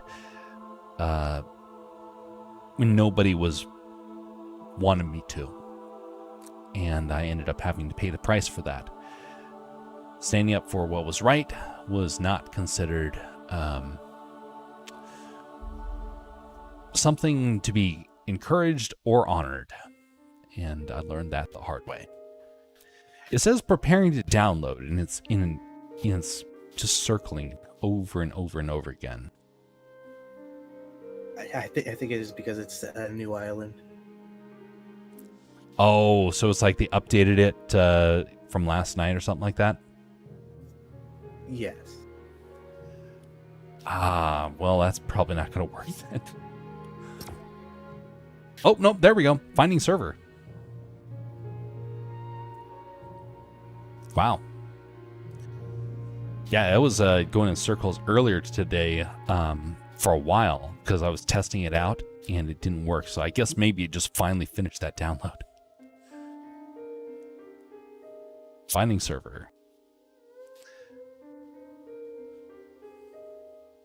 It's also kind of a reminder that you're going to encounter people like that. And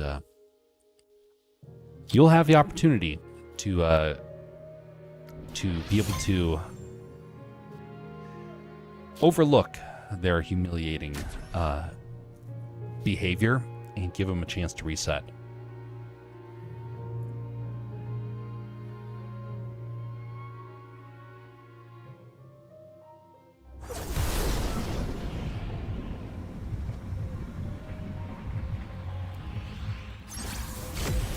All right, I'm following you. I think my game crashed. Oh no.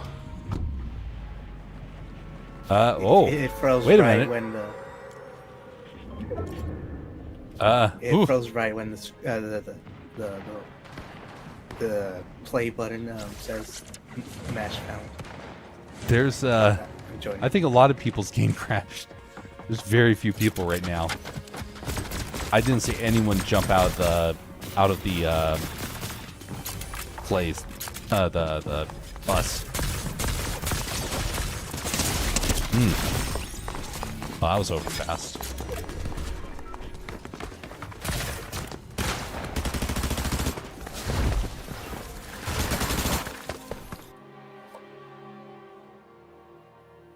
That was murder.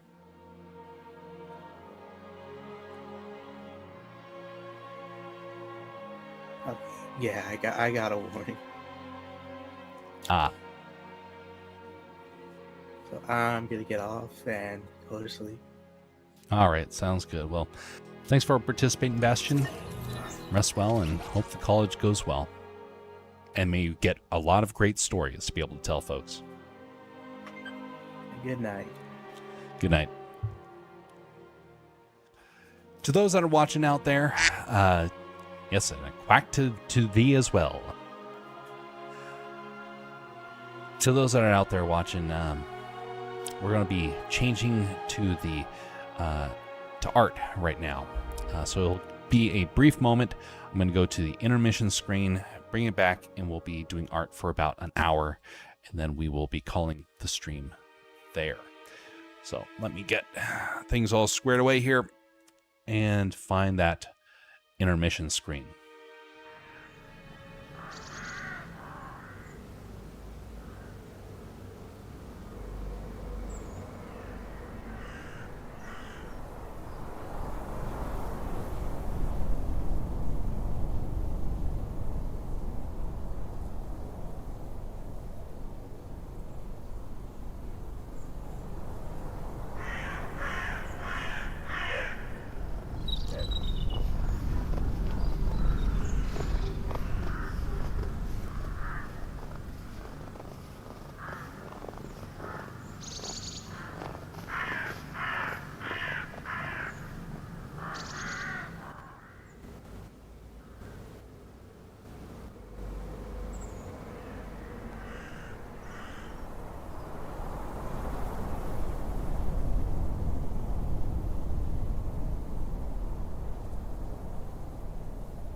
We are back, and I just realized something that I'm a little embarrassed to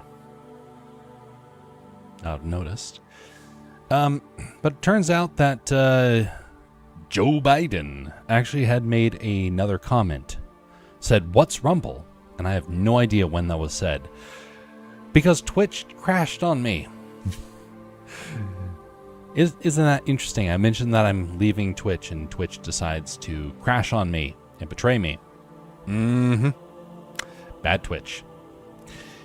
Bad Twitch. Besides the fact, that Twitch is, doing all those other things like allowing violent comments to exist.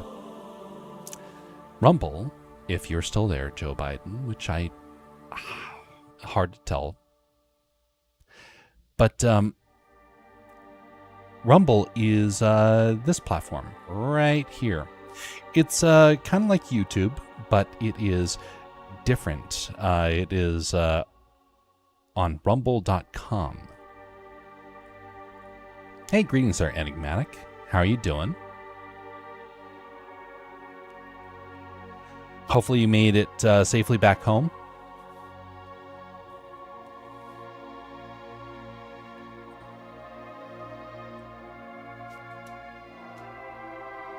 But it is kind of funny how right after Joe had mentioned that, then suddenly I never saw his follow-up comment until just now. I was like, wow.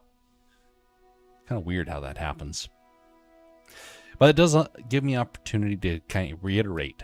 Right now we're across three streaming platforms. We're on Rumble, Twitch, and YouTube. Starting next Friday or Saturday, it's going to be no longer on Twitch. We're going to go to another platform, and it will be an interesting transition here. But anyway, ethically can no longer do it. Yep, made it home. Second night of painting in our home remodel. Hey, excellent. Hopefully it is going well with that.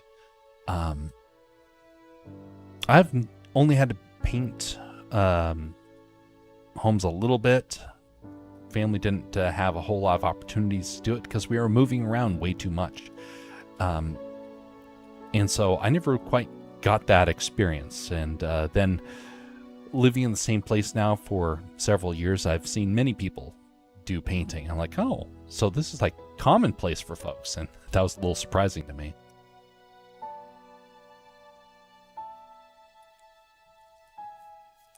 Will you still be on YouTube? Yes. It's just the Twitch side that's ending. And that has to do with the violent comments that have been going around on Twitch. I've been complaining about Twitch for a long time. Last year we had, well, actually earlier this year, we were getting horrible threats. They were bot driven, but there were some people, they came in and said the most vile things. Granted, it's not, it was so far, it was the worst I've ever seen. That exists only on Twitch. Other platforms have their issues, but Twitch ignored it. This last week, there's been many a streamer who's been saying the most vile and evil rhetoric on Twitch, and they're refusing to address it. And that's why I will be leaving that platform, because ethically I find it very hard for me to be able to stay with that. Thankfully, the chat will censor stuff out, but when the company itself refuses to address it, I'm like, nope. I've given them many months, and it was fine when it's just me, but now it's a bigger thing, and I'm like, nope. And it's all across the news right now, what's happening with it. It's like, okay, we're going to find somewhere else. We are across 3 platforms, so it's not like it's, you know, it's not like it's going to be shell-shocking to have to migrate. But it is a little irritating in that sense. But, oh well. That's horrible. It is. Earlier this year, there was a bot that came in, and I think it was a bot, but just because some of the wording was weird, but it was telling me to like deliberately go out and harm myself, and it was very specific. It's like, how is Twitch this idiotic to allow that to exist? But again, that was just, thankfully they're censoring that. Not anymore. Now they've kind of lost their minds, it seems. It happens. A while back, that was a problem on Facebook. By the way, Facebook, I don't use Facebook anymore because of the vileness that I've been inundated with. I've been actually thinking about going on there and doing like making some documentation of what it is I see on Facebook, because it's so out of line. All these platforms are really messed up, which is, by the way, one of the reasons why the other year I finally just got fed up, and that's why I ended up making this website, because I'm like, well, at least I can keep tinkering on it, trying to get better at it slowly but surely, because I just got so fed up of all these other platforms that were allowing really messed up things to kind of come across. It was a big motivation for me to want to do it. And it was actually Facebook, a combination of Facebook and Instagram, that made me want to go that route.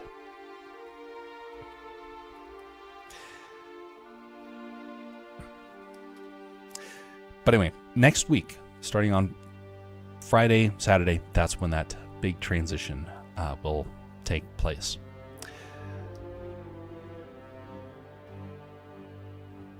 It'll be interesting because we have actually a substantial amount of people that still watch from the Twitch side. Not as much as it used to be. It used to be that we would have about 10, 20 people a stream. It's now about 1 or 2 for the most part. Most people are over on the YouTube side or on the Rumble side.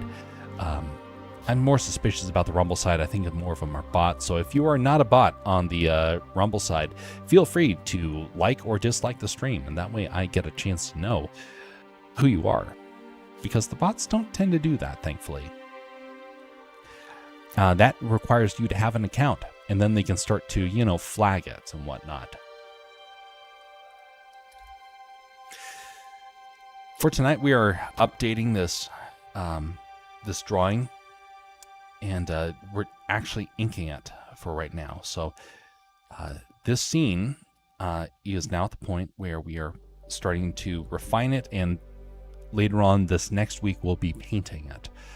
Adding the color in, and then we will call it good. We're trying to make this as nice as possible. Because this has been a piece of artwork that was requested a long time ago, and it took me forever and a day to finally come around to it. So I want to add in a lot of nice details to kind of justify the long wait that the fan had in making this request.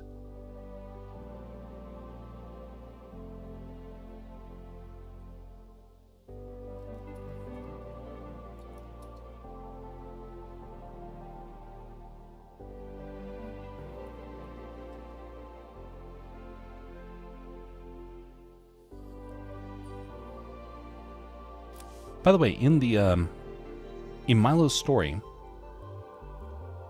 there's a moment where he travels to France, and this is a part of the lore that was addressed during the live streams, and it's something that you will see come into play in the official story. I won't go into all the specifics of what kind of happens, but I do want to mention something interesting about the history that I found fascinating when I was looking into it and doing the research on it. When we hear about the American Civil War, when you hear about the Civil War, you hear about that there were people that were actually trying to support the South in their fight for independence. Well, there were some nations that were doing the same thing for the U.S. during the Revolutionary War. And also, there were some other things that happened during the War of 1812, when Britain and America had their second war. And it's not really thought about a whole lot, but Britain could have crushed us, and they didn't. And I was always kind of curious, why? Why, when they had the biggest navy in the world, the strongest army, why did they let us go? Well, I found out why. It seems that there were a lot of Brits that were afraid of engaging the US with all of their military because France was growing in strength. The Napoleonic Wars is a big reason why Britain ended up not being able to really engage us again. It is interesting to think about. And part of that is going to be addressed in the history lore of this story. It's awesome to see how your art is coming together. I'm hoping that the goal is to keep getting better at this and starting,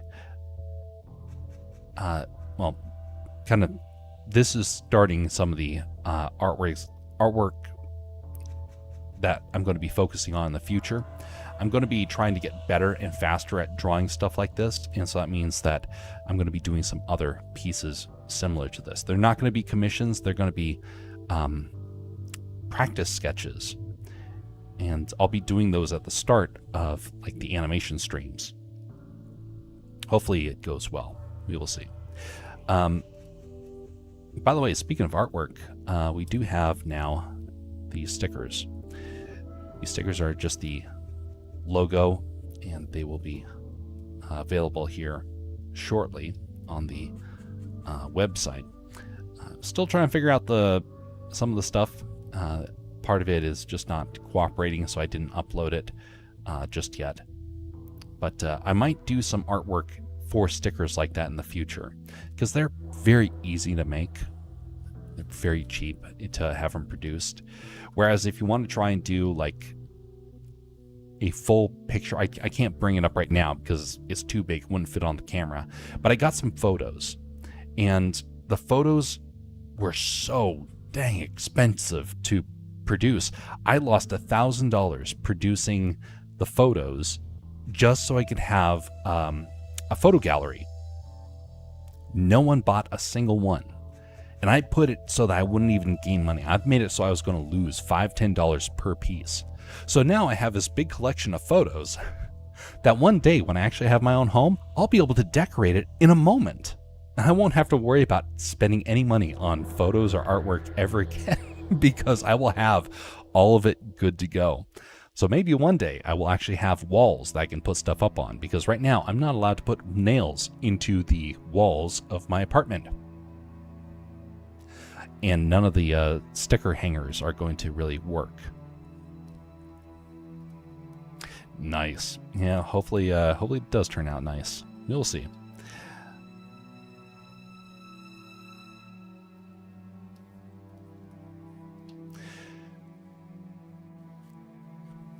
I need a logo for my YouTube channel, but I have no idea what to make it. You know, it's kind of interesting. When I was trying to come up with the logo for Castercraft, I spent a lot of time trying to tinker on it and refine it. But there was a whole lot of time I spent just trying to come up with a shape. Like when you're trying to come up with a logo, you kind of want to try and have it fit within a basic shape of some kind. And when I was in the process of trying to figure that out, I couldn't decide what I wanted, because every symbol you choose is going to have a secret meaning. And I wanted to have something that looked like it was foundational, and so I wanted to go with a box. And I thought, hey, I want to have some sort of beaver in here. Maybe it's something like this. And it looked weird. Like whenever I was trying to make it work out, I couldn't get the words Castercraft to fit on the side and have it feel natural. I wanted to try and do a circle, but everyone does a circle, and so I'm like, well, that feels really weird. And I don't know why, but for whatever reason, I ended up cutting off the circle like this. And that's when it actually suddenly clicked. I was like, oh, that's the shape I'm going to be going with. And then it made it a lot easier to try and figure out the beaver character that was going to go in the middle. But by starting off with that shape, I was able to figure out how to try and incorporate that. But yeah, trying to come up with the logo can be frustrating. I went through 40 drawings on stream for the logo to finally come about. I didn't show the dozens of drawings I had done beforehand. I probably did get close to 100.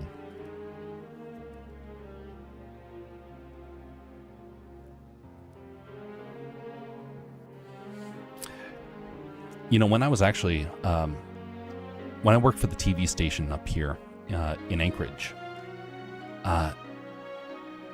one of the things that we did was we had to make a bunch of logos Most people didn't have logos, and then you'd come to the end of the advertisement and you needed a logo of some kind, and nobody had logos. And so I ended up having to make over 100 logos over my time working there. I think it was closer to maybe 110, 120, but it's still a lot. At my following job, I ended up having to make about 300 or 400 logos. Now, they were not refined, but it was iterations to try and get logos. Hundreds and hundreds of them, of which I've kept a lot of those old designs because I'm like, hey, these actually turned out decent. And so sometimes I'll pull them up for inspiration.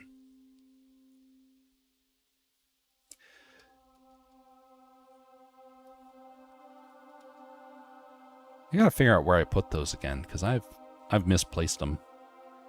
Not like truly misplaced them, but, you know, somewhat misplaced them.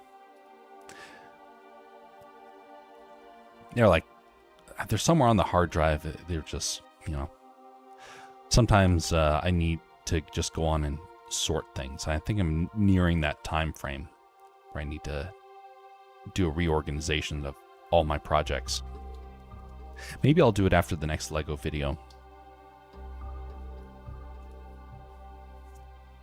Also, I think a watermark would be a good addition to my videos at some point.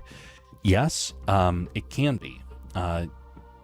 If you're trying to use it for protection, though, for your content, it's going to get very difficult. AI has nullified a lot of those tools, a lot of those techniques. And so now you want a gradient. If you're going to be wanting a watermark, get a gradient. And the AI doesn't know what to do with it. Thankfully. Going to crash. Have a blessed night. Same to you. Hope that you have a great time painting and some good success as you're entering the fall season.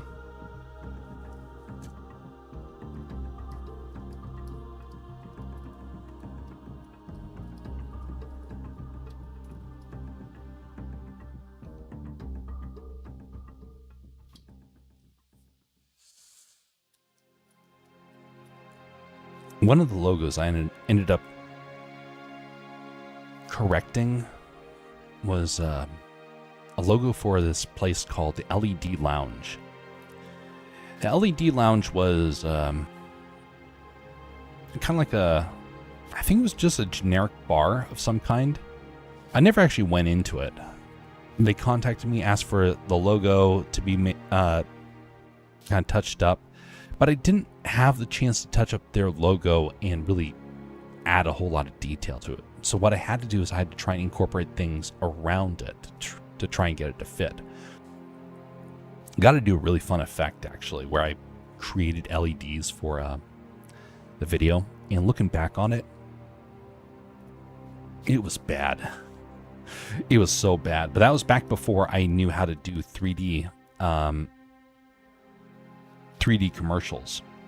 I was stuck having to use only After Effects, and so it limited what I was able to do. I do wish I could go back and kind of relive some of those, correct things, do it better. But things are there for a time. They're not meant to be forever. And the time of doing commercials came to an end when I could no longer stomach it. We were lying to people. We were deceiving them. We were trying to get them to buy stuff that people knew was not good. And I did not want to be a part of that.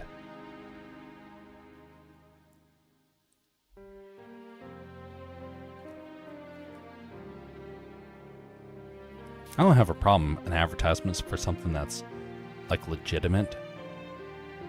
It's when you try and scam people and you know that they're going to be hurt from it.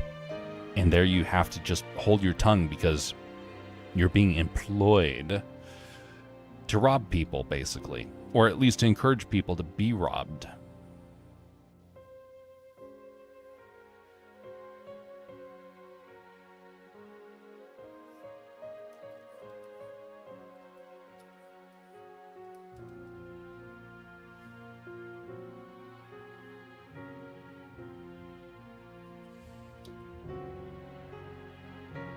The moment when I realized what sort of industry that was when somebody came along and said, hey, we want to have a commercial, and they gave me a whole bunch of logos to work with. It's one of the few times where I didn't have to make a logo. And I looked at them and was like, there's a lot of logos here. Like, oh yeah, we have several different companies we all brought together. Nope, that's not what they were doing. They were shuffling logos around so that way people couldn't get angry at a company and try and file lawsuits in the following year. It's one of those fast cash places. I didn't want to do advertisements after that.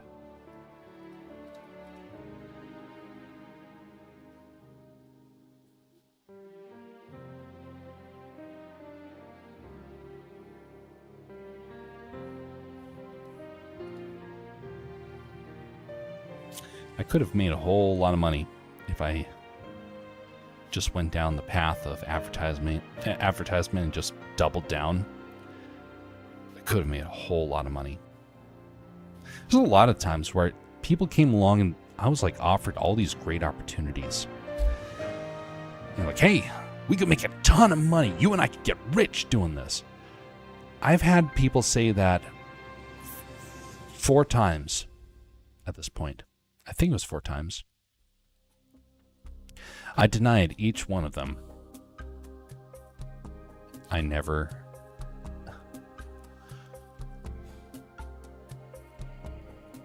It's kind of interesting when you make a decision and you have to stick to it. And then the person that says, hey, we can get rich doing this stuff, ends up actually becoming rich.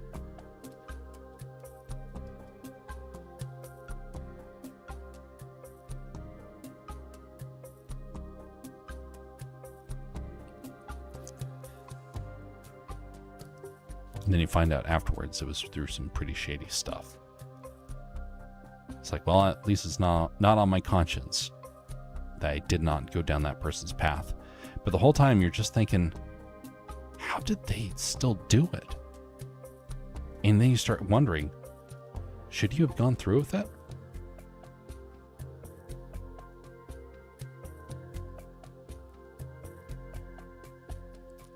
There's a guy that I know. He retired. He came up and gave me that speech. Like, hey, we can get rich. He retired about 3 years into his job. And he's been living a pretty high life.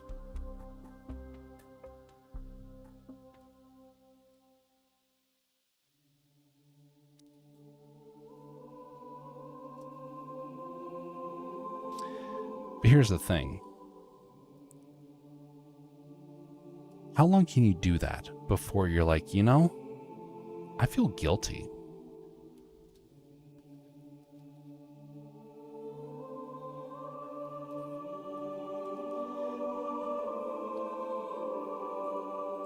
For me, I have a very sensitive sort of spirit. I do not like going down paths that I believe are unethical. If I know for a fact where something is going and the compromise that has to be made, I pull back. It's kind of interesting in that you don't make a whole lot of money doing that. In fact, you end up losing a whole lot of money. Money is not the goal in life, thankfully.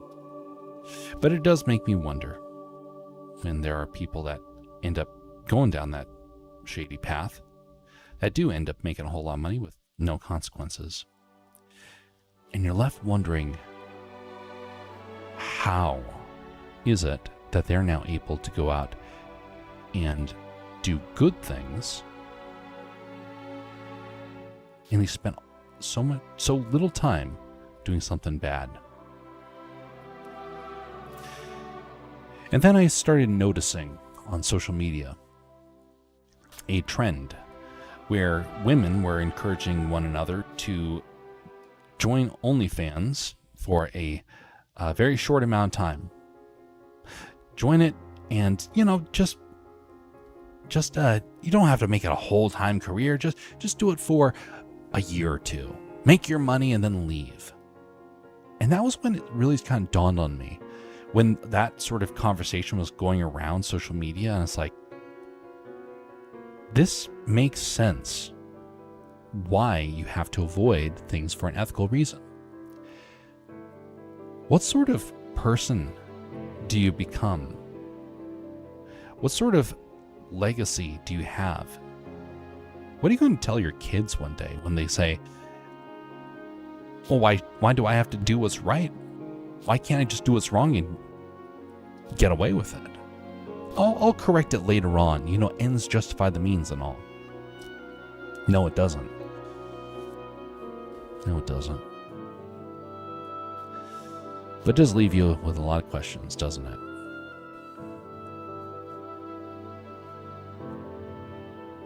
That person that retired early, I won't mention what field he was in, but I will mention this. His big plan to get rich was all about trying to take advantage of a loophole, and it worked out for him. He made his fortune.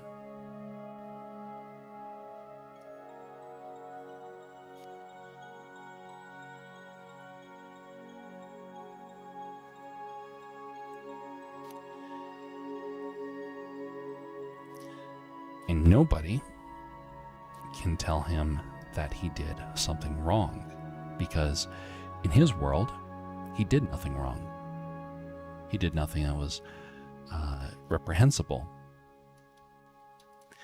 Everything he did was just fine because it panned out. You can't argue with him about ethical things.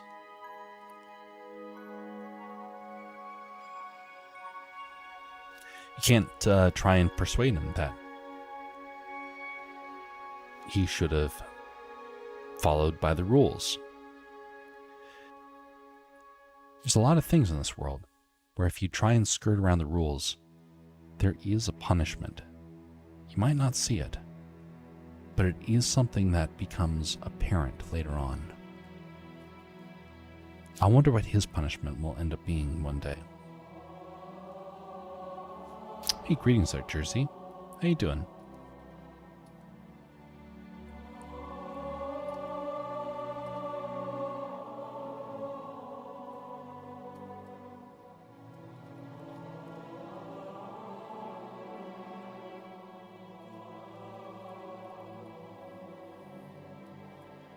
In a similar sort of way, there was a streamer that came up to me and gave the same sort of speech. Hey, you and I can become rich if we only do this thing. And it sounded fine. There didn't sound like a whole lot of ethical compromise. Well, that was until one day when we were already on that journey, and he suddenly surprised me by changing the rules. Kind of felt like Darth Vader turning to Lando and altering the deal. Pray that I may not alter it any further. And we went from being business partners, or almost business partners. I was being trained to be an important member of his team, and that ended up disappearing very quickly. He no longer wanted that when he suddenly realized the potential for wealth, and he had, so to speak, outgrown my ethics. And suddenly I was being told to compromise things that I could not compromise. And I approached him about it. I was like, hey, we can't keep doing this. And he never understood. Still doesn't understand. He thinks I was an idiot for taking the path that I did. He also is very rich right now.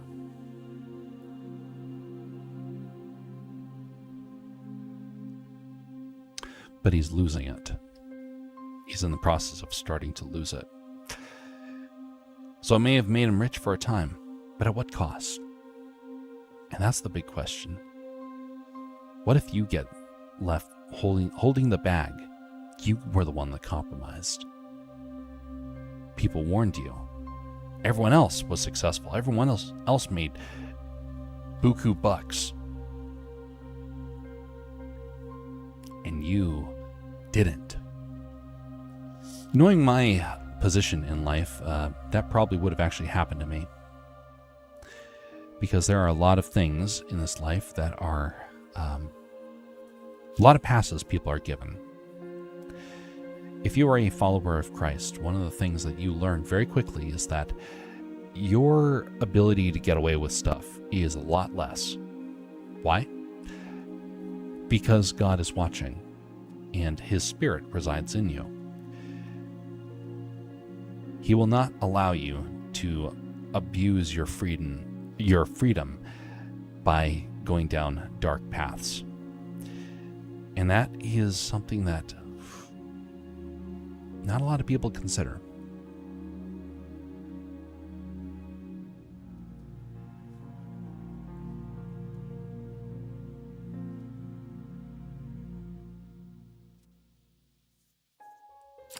So, yeah, I could have gone down that path, made a whole lot of money.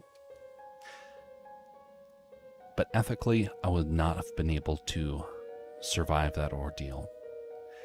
I would have been overcome in my spirit. I would have been tormented. And so in that sense, am I disappointed that I missed out on the chance to make a fortune? Yeah. But also no.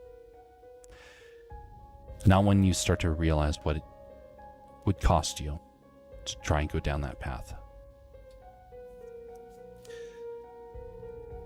I've known some people that tried to take that shortcut, and it did not turn out so well for them. I was spared from a calamity. I wasn't spared challenges, though. I still had challenges. I didn't avoid those.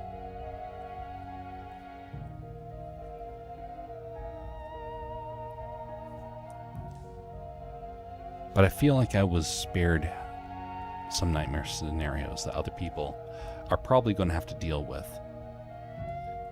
The friend that, well, not a friend, the acquaintance that I had a while back that made his money doing some questionable stuff.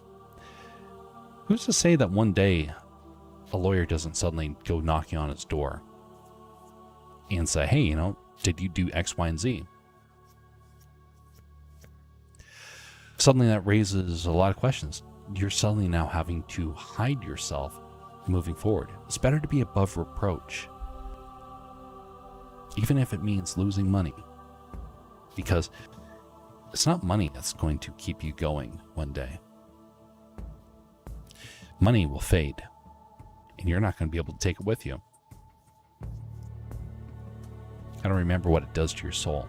That's the important thing. Have you seen the news about the discovering signs of life on Mars? It's all over the news at my place. Will the church have a flat roof? Well, this right here is supposed to be Notre Dame right here. So there's the center steeple back here.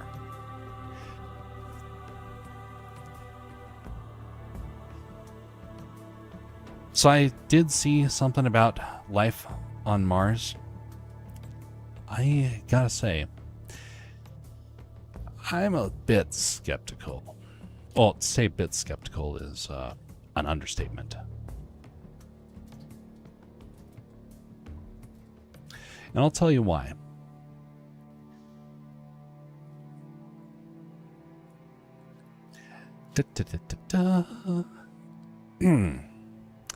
Because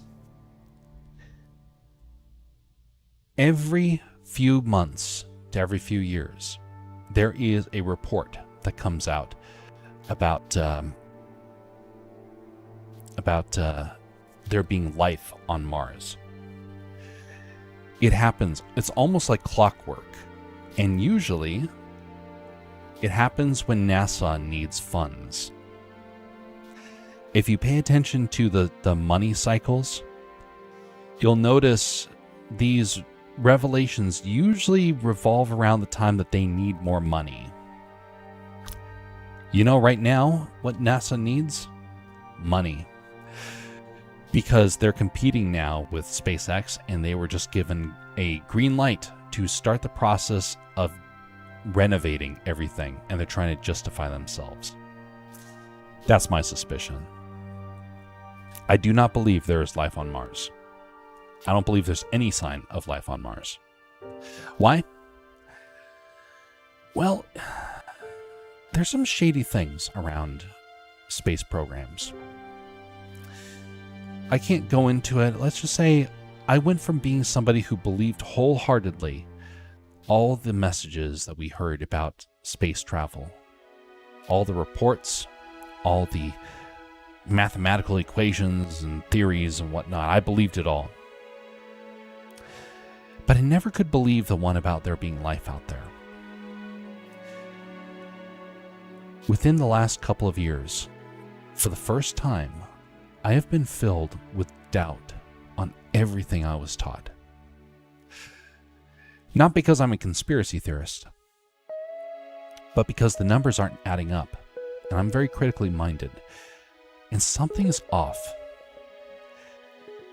There's been some slip-ups, very suspicious slip-ups, that makes me think there is something nefarious about the whole series of space programs that we have. There was a report. This is the first time I actually started thinking about this. There was a report that came out by one of our astronauts, John Glenn, I believe, in which he went up and he looked outside of his spaceship, and he saw sparks flying everywhere. They were attached to his vehicle. They were passing through the vehicle and things like that. And he was like, wow, look at all these sparkling lights. It's like life. They're like fireflies. They're flying all over the place. Where are they going? And he really did think that there was something maybe intelligent about them. Years later, we found out that that effect actually can be produced when you have radiation applied to the eyes. He was flying higher than many astronauts at the time, and he did not have shielding on his craft the same way we would have in the future. It was probably radiation. But for decades, it's like, what are these sparks? And they theorized that it was life, only to find out later on it was all very logical.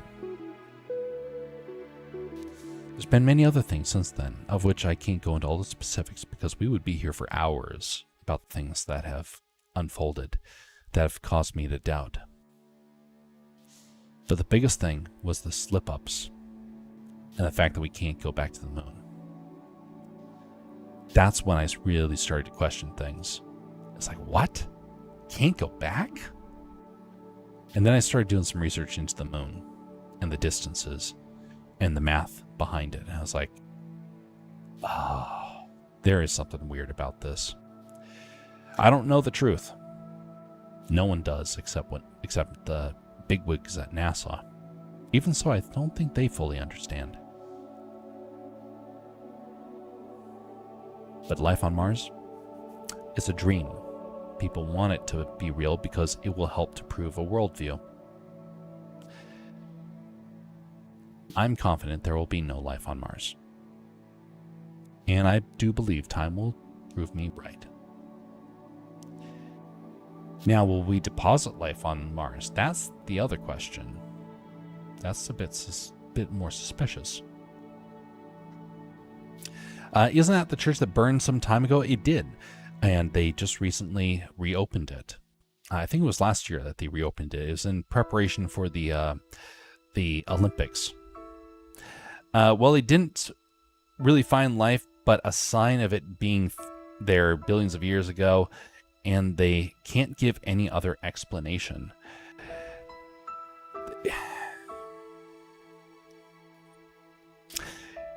If I was to show you this antler right here, okay? This is an antler. If I was to show you this, Could you tell me how old this thing is? By the way, I used to work at a museum for a short time. And we got to learn some of the processes that were done for carbon dating. And they did a couple of interesting experiments. They ended up doing some undercover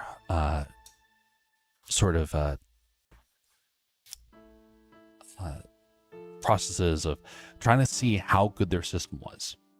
This was not the museum. This was something I learned while I was working at the museum. They went to a group in Seattle and gave them bones. They said, hey, we found these bones. Can you tell us what animal it goes to and how old they are? They dated them with carbon dating as well as several other methods. And they said, well, they're not fossilized. They are old, very old. And so we believe that it is a range of 10 to 20,000 years old for this one. And this one over here, it is actually even older. So it's over like 30,000 years. So they're different variations of the same creature, but you can see how it has changed over time. It was the exact same animal that had been hunted a few decades before, and they put the bones out in the sun to dry them out. The scientists' instruments were wrong. How do you know that something's billions of years old? How do you know something's 100 years old? What's the proof? How do you prove it? That's something that I had to learn when I was at the museum. Getting a chance to learn what the methods were, because there's a lot of questions that arise. So when I hear an expert say something is billions of years old, I immediately don't believe them. I'm incredibly skeptical that way because I have seen how the game is played. And I don't like what they're doing. I think there's something very weird with a lot of what's going on. How do I make this just the outline? So if I do this, it fills it. Why am I not remembering this? But anyway, that's why I'm skeptical. There was another scientist. They had some water that they pulled out of a rock. They said the water was the oldest recorded water on planet Earth. Out of a rock. Did they ask the water how old it was? No, they measured the mixture of the water. What, did they keep water in a vial for 1 million years, 1 billion years, to be able to know what it's going to do throughout those time frames?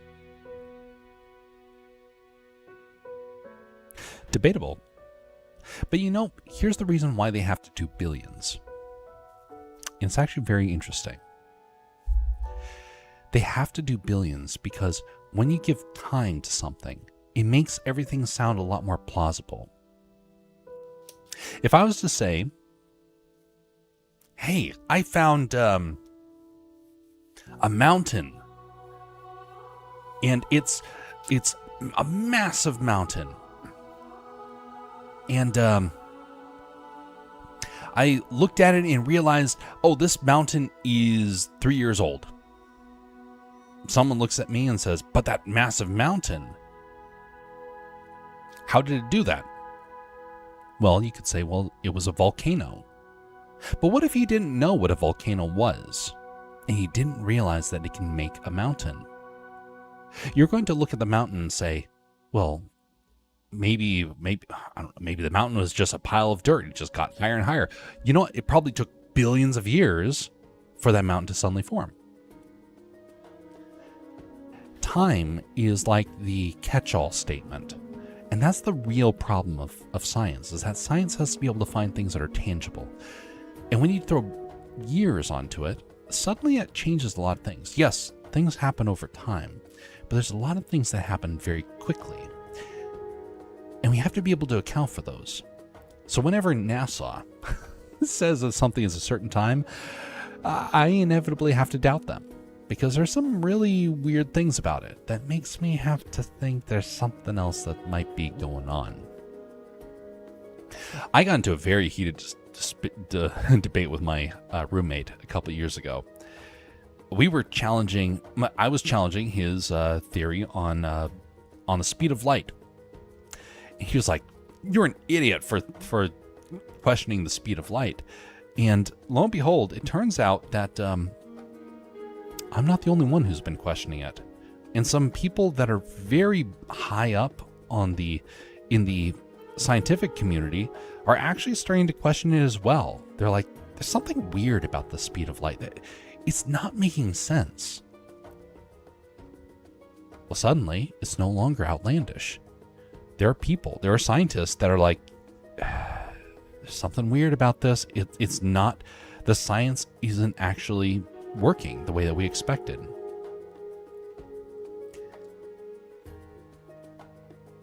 Tools can be faulty. But you will notice among a lot of the, in particular, the alien communities, they get very excited when they hear that sort of stuff. Oh, there's life out there.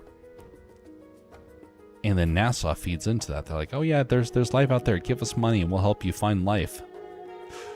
It's like, it sounds like there's something amiss. But here's the other thing. Whenever I hear about life on Mars, you know, when people actually started thinking about, is there life out there? It was during the Cold War. And suddenly we started getting these theories like, hey, what if there was life out there?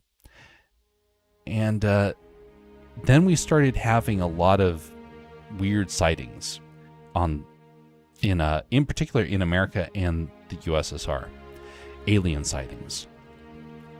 Strangely enough, they coincided almost specifically with the era of spy networks and intelligence surveillance. And because I come from a military background, I am very skeptical about stuff like that, because I know that our government has a lot of secret programs and how easy it is for someone to misinterpret what those programs are. But I actually have 2 occasions in which I have seen unidentified aerial phenomenon. I myself have witnessed UFOs twice. Technically more than that, but you'll catch on in just a moment. I was living in Germany, and one day we're laying down to bed and we look up and we have a window over top of we had a window that was over top of us. It was the European style window where it's the roof. You're sleeping under the roof, and there's like a foldable window that on this roof. And so your head is actually looking out of the window. Well, my brother is falling asleep, and he suddenly shakes his head, like, he calls to our parents and says, there's something in the sky. We all gather into the room, and we look up through the window. And lo and behold, there is a beam of light. But not just one. There's 7 of them. Beams of light that are not just... They're very weird design. Let me draw them for you, because this was so very odd. Okay, so here's our... We're gonna make a column here. This is exactly what was seen. Okay. So it's a dark, foggy night. We look up and we see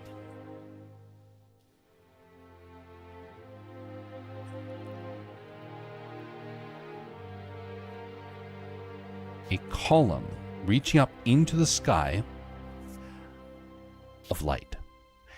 And over here, there's another column reaching up into the sky. So this is us looking up. Another column reaching up into the sky. And there's these lines that are going across it, almost like it is some sort of code. And we're like, what is this? There's another light.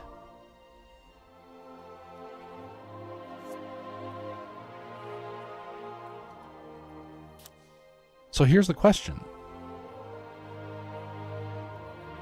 Have you ever heard about something like this that appears in the sky with this sort of pattern?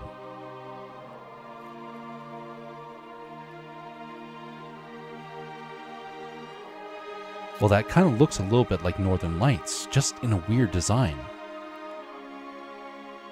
What if it was like this, where it was a slight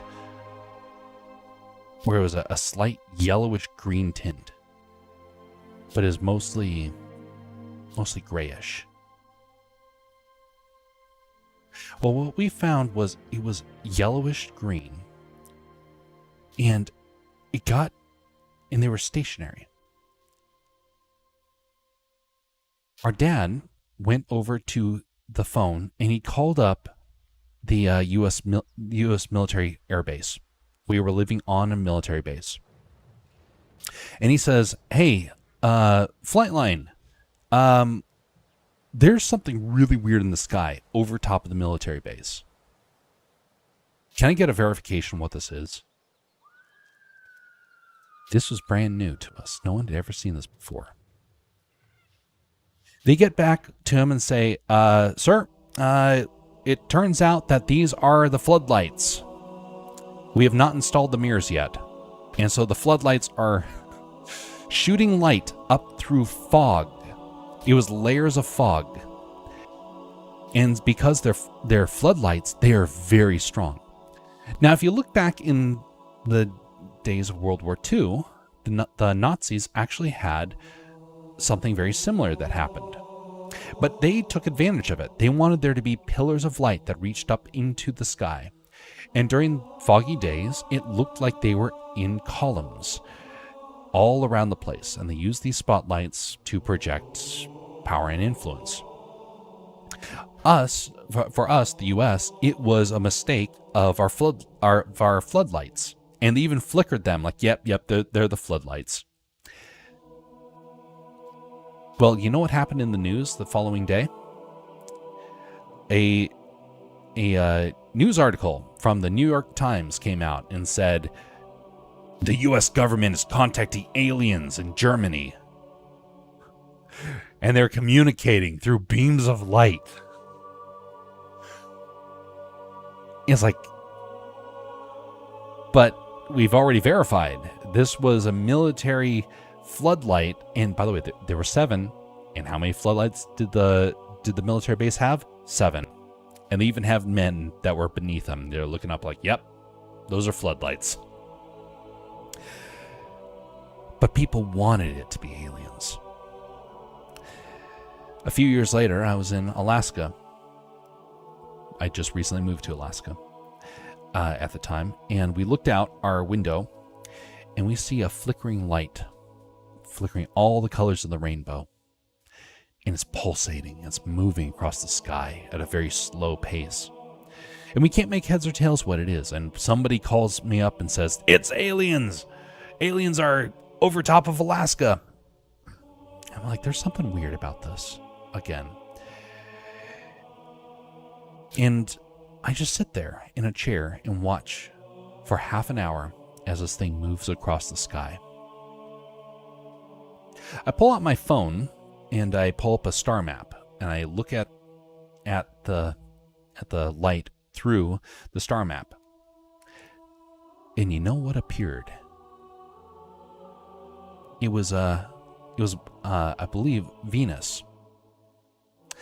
Venus was moving over top of a mountain. And we have something up here called phantom morgana. It is a process in which optical illusions start to appear in the sky because of how the air is refracting light. It made the planet look really big, and it made it pulse with light because of heat that was coming off of the mountain. Again, we thought could be aliens, and it wasn't. Many people have come to Alaska and claimed to see these things. And like, oh, look, aliens, proof of aliens. And every single time, it's an optical illusion. So yeah, I will always be skeptical. Because I have seen with my own eyes things that people say are aliens, only for it not to happen. And so when I hear our government toying with the idea, I'm always left thinking, are they trying to cover something up? And I'm more inclined to believe that, because I have heard of these cover-ups before. And I am not somebody who likes cover-ups. I think they're very unethical. I think they're very destructive. And I think our government has kind of lost control of the narrative. I actually posted something in the Discord recently about this very thing. And it's fascinating to consider that there are people in this world that make massive fortunes off of pushing the alien narrative.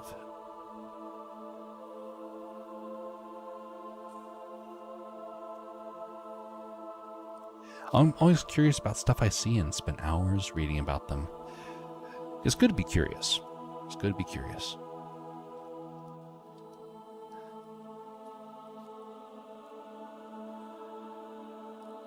When it comes to aliens, though, I offer a very big warning, because there's a lot of people who want us to believe that. Oh, there's aliens out there. We need to get trillions of dollars so we can be able to fly more spaceships out there. Oh, there's aliens associated with this military base. You better not go anywhere near it.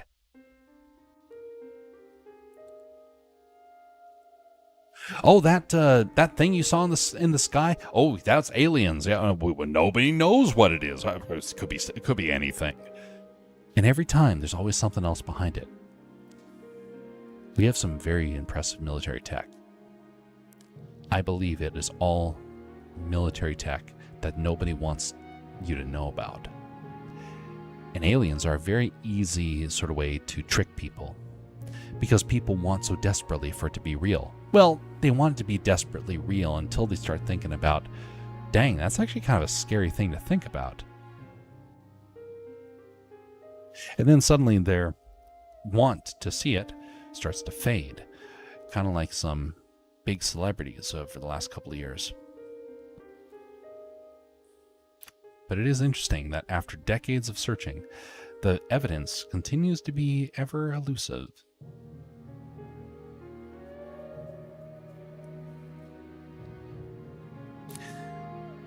Not so long ago, I was getting ready to sleep, and I was watching the night sky and looked up at the moon that was covered with stormy clouds, and the sky turned red for just a moment, and I was so curious why it did that.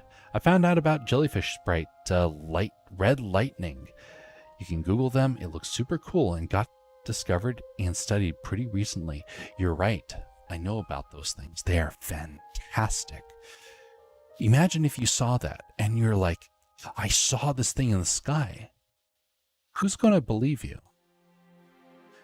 It took until recently for us to discover those things. But throughout history, what if somebody claimed to have seen that? You know, there's an aerial phenomenon. I can't state one way or the other if this thing is real right now. Like the specifics. So I can't say this is for a fact where some UFO sightings come from. But I have become aware in the last couple of years of energy balls. I heard about them when I was growing up. Military pilots that were mentioning about, oh yeah, there's something that happens up in the clouds. They're electric balls of energy that take place. I was like, balls of electricity? Yeah, you gotta avoid them, because they can destroy your plane. I never actually realized that in the clouds, you can get balls of energy that start to form before it finds like a place for it to bolt to. So you have this buildup. Sometimes it can go up, like the red lightning. Sometimes it can go down, like typical. But there's sometimes, a very, very rare amount of times, where it starts to move in this glowing orb of energy, flies with the motion of the earth, and it starts to feel like it's a living creature. I saw a video of it recently, and I was like, hokey smokes, I've only heard tales about this. And suddenly we have like people starting to actually record these things. For centuries, people didn't really know what to believe. Like, oh, that's just like things people are seeing up in the sky. They're not real, until they come down to the ground. And it's like, this is real? A ball of energy? And then you realize that it actually is very dangerous. It can destroy a whole lot. So yeah, it's pretty sobering. But it's very logical, isn't it? It kind of sounds strange for me to say that I'm somebody who wants things to be very logical, and then I myself believe that there is a spiritual realm. I don't believe that is... I believe there is a difference in that sense. But I can understand why some people would try and say, well, that's the same thing. See, we're all going to want to believe something. We're going to want to believe either that there's a spiritual realm, like I myself believe. We're going to want to believe that there's aliens, like a lot of evolutionists believe. Some of us are going to want there to be kind of like mighty warriors.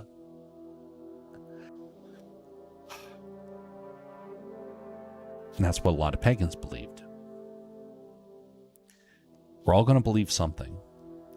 The question is, what is it that you're going to believe, and why? What's the reasoning? What's the proof? And is it beneficial?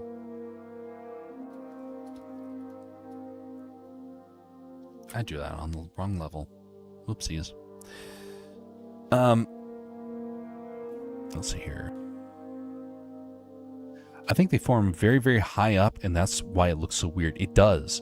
And it goes miles into the sky. Miles upon miles. It's an incredible event. And we only have like 5 photos of them in history. It's fascinating to think about.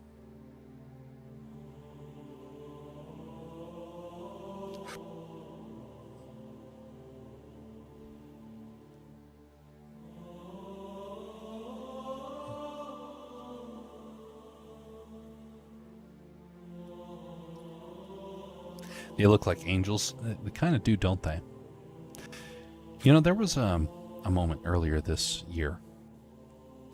I was feeling very discouraged when the new year came around. There's a lot of bad things on the horizon. I do believe a couple of times we are given a sign. Sometimes when we're at our absolute lowest. Earlier this year, I was just leaving a relative's house. It was New Year. I step out and I saw the Northern Lights for only the 3rd time in my life. And it wasn't just Northern Lights. It was the most vivid Northern Lights I've seen. At least in person. And it formed, and I took a photo of it. It formed the shape of an angel. And by the time I was able to get my camera out, it became a dove.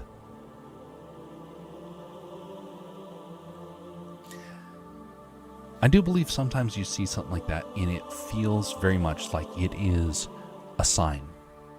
I do take it as a bit of a sign. I don't know what it necessarily means, but I do believe that it was some sort of sign. And I no longer was as discouraged. I still have been discouraged throughout this year. It's been a hard year. But I'm not distraught over it in the same way that, and a lot of it has to do with seeing that.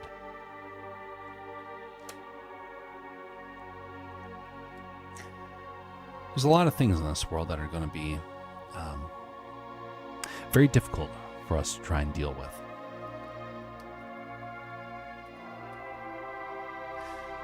Something to remember is that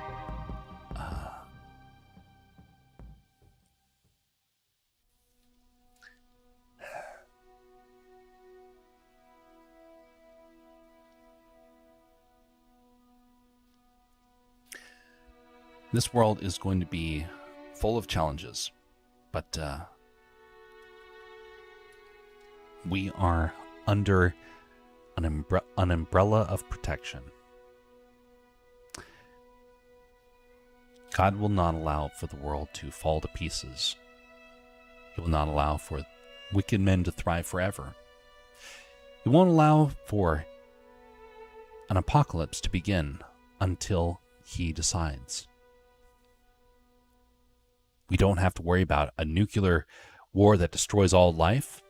We don't have to worry about mankind being replaced. We don't have to worry about a disease wiping out the entire human race. Because all those things God is watching over.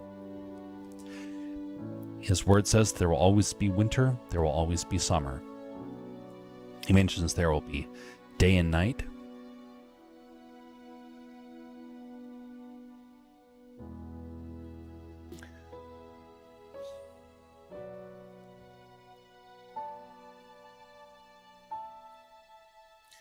And on the news, they take time and time again the opportunity to try and cause us to be afraid. I do believe they are some of the wickedest people on the planet. People that try and cause people to be afraid, cause people to lose hope, to be discouraged. Those people, I believe, are doing the devil's handiwork. They don't love their fellow man in the same way.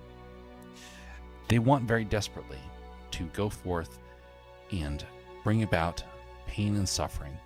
For them, it's all about money. It's all about clicks. It's all about trying to get people to behave a certain way.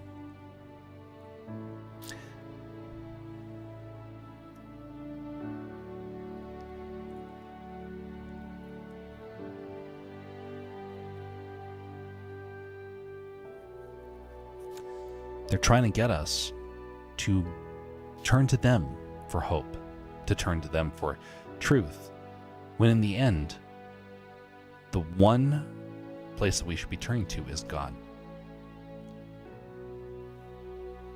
It's kind of weird when you start to think about it in that way, that for them, they need to prove their worth by tearing down God's role. And in doing so, that gives them power and authority. But that all disappears the moment that you're like, I don't trust them. And suddenly they get very scared. You're like, but you have to obey us. By the way, I worked for a news organization for a time.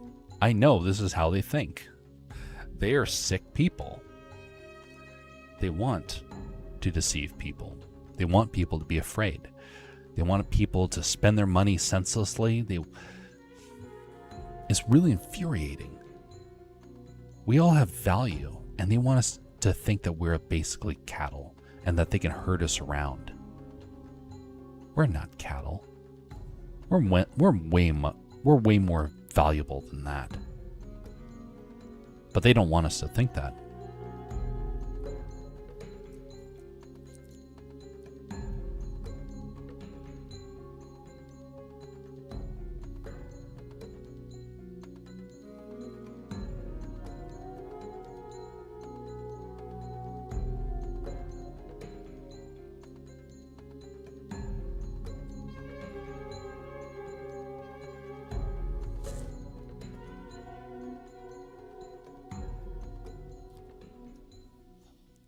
I was working with some folks a couple of years ago in which one of them openly said about how much he detested his the people that were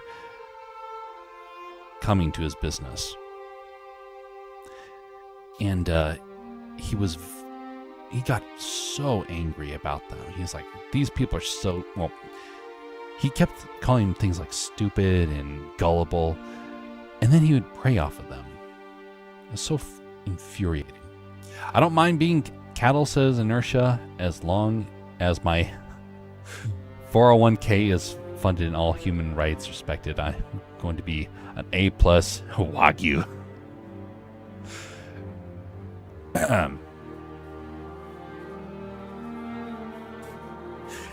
Inertia will be getting massages, drinking beer and wine, and being fed the finest grain to become the best of Wagyu. How you doing, Inertia? What have you been up to?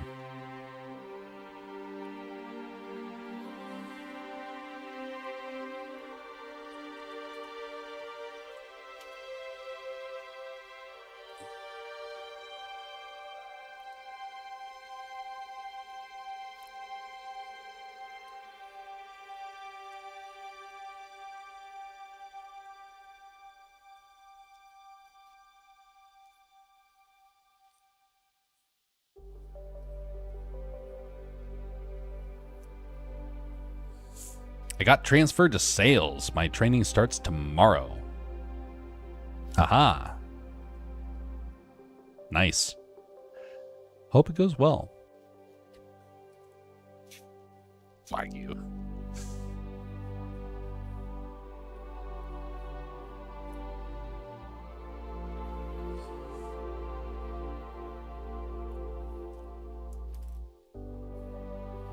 Didn't know this tool exists?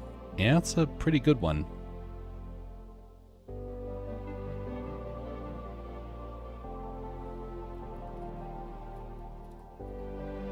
Helps out a lot. Tell you what.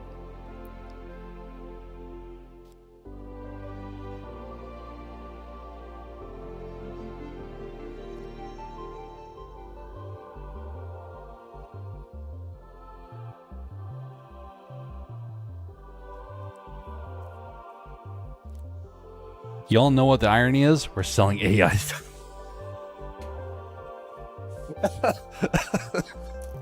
Oh my. Stand by just a second.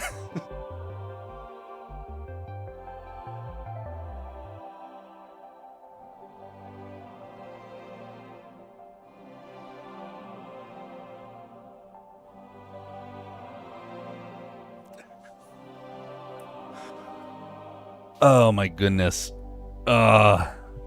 The dreaded AI. Poor fella.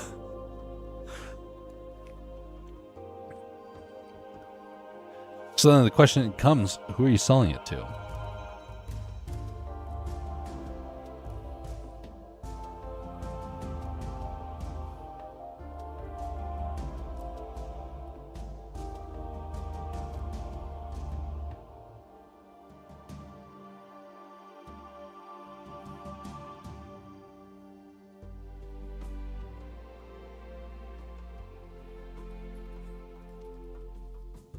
There we go. Now it looks a lot closer to the actual windows. And now we got to do some extra details out here, just because we can.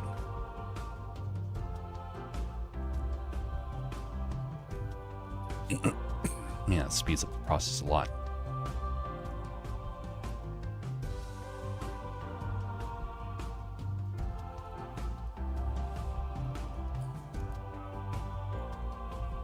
So that's where the funding of my other departments went to. Banks, small businesses, etc. They need their bots. So basically, I'm selling the very thing that got me fired in the first place. Good Lord. Oh no. Wow. That's a tough one. So one day when other people lose their jobs, they can come and thank you.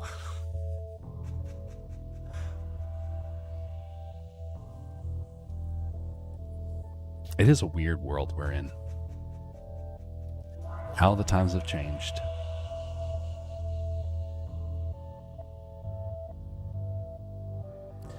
Over here in the US, people are really starting to get cautious about it. And so our investment into AI has plunged from what it used to be. I dare say it's probably going to keep plunging for some time.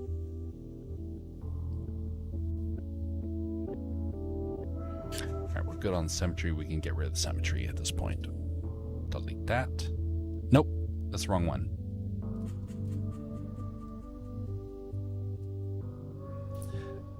Delete ruler. There we go. Now, we want another symmetry. Do we? No, it's not going to be as necessary. We'll just get this area done here, and we'll call it good for this one, for this part here.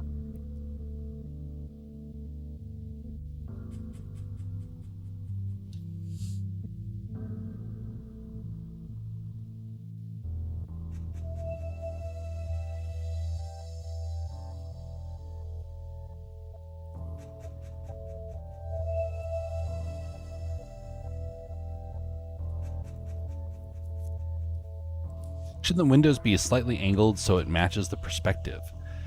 So they are going to be slightly angled. They're not very strong. In the end, you have to remember the angle is actually going to shift from top to bottom. So the angle up here is going to be like this. The roof is going to be like this. I'm exaggerating, and it's going to go down kind of like that.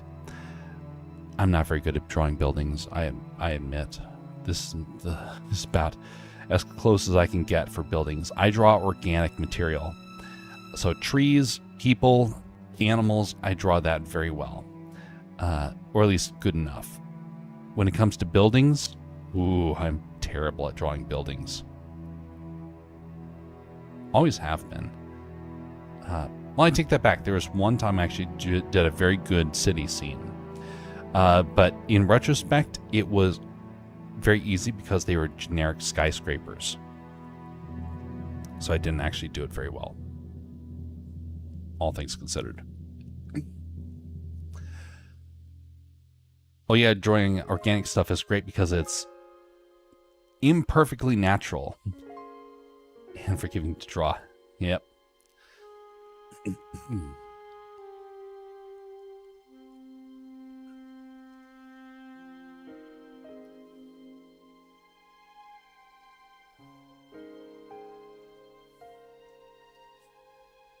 Thankfully, this is a small part of the scene, and so you can have it without people being like too nitpicky about it.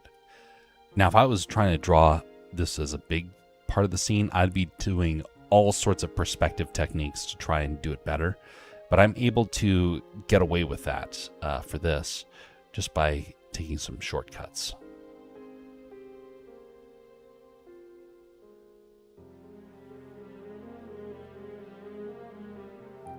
You know, I knew a company that worked up here in, well, claimed to work up here in Alaska. They were trying to sell data tools. It was not AI. This was something completely different. This was back before the AI craze came about. And we looked into it, and it turned out they were actually selling knockoff Google tools. And they were trying to say, oh, look, we're like a sanctioned group that has like all this great innovation, and turns out they were just knocking off Google tools. And so when they got found out, all business ties with them were cut. And thus the partnership ended.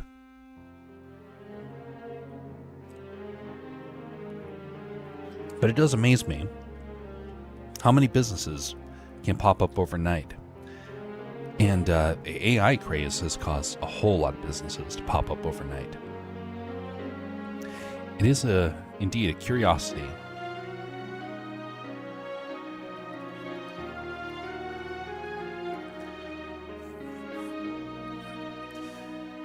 Well, all I can say, Inertia, is I hope that it gives you the ability to start to find your feet again, and that you're able to be able to have some good success with the sales. Even though I myself, as you know, am anti-AI, I can still wish you the best in this whole endeavor.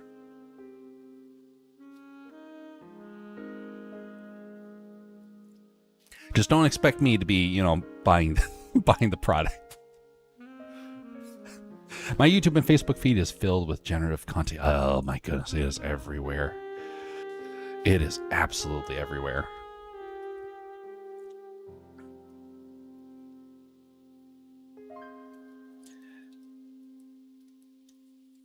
I'll tell you what, if I had money, I'd be starting a business right now and making it all based upon authenticity.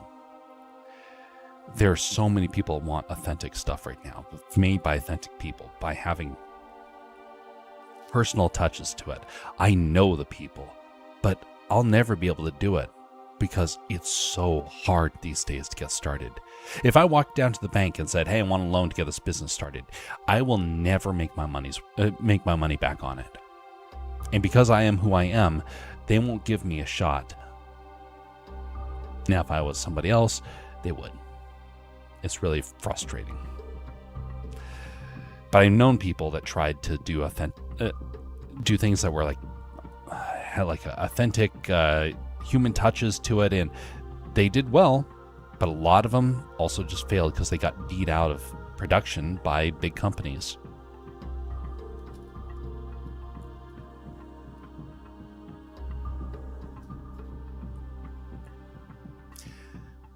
Man, the big companies are so out of control. They can't stand competition, so they kill it.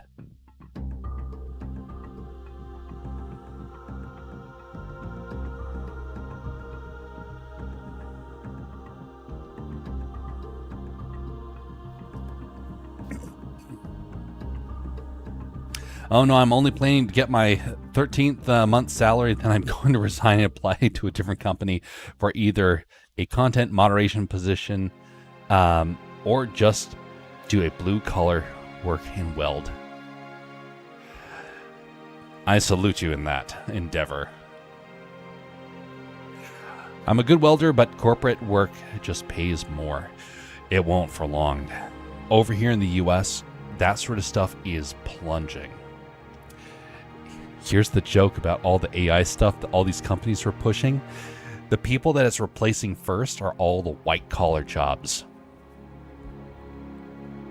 The blue-collar jobs are paying more than any of the white-collar jobs. If I had become a plumber, I'd be making 3 to 4 times the amount that I'm making right now. Let that sink in.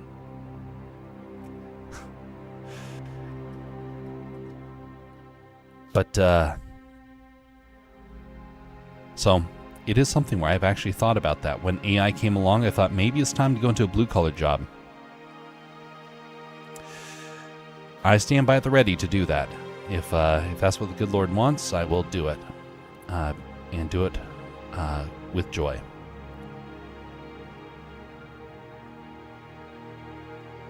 Until then, I will maintain my path of being in the communications world because I want to be able to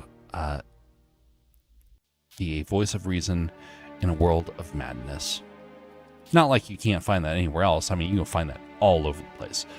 But I want to be able to contribute, at least with the time that I do have. Worst comes to worst, I'm just going to be a full-time angler.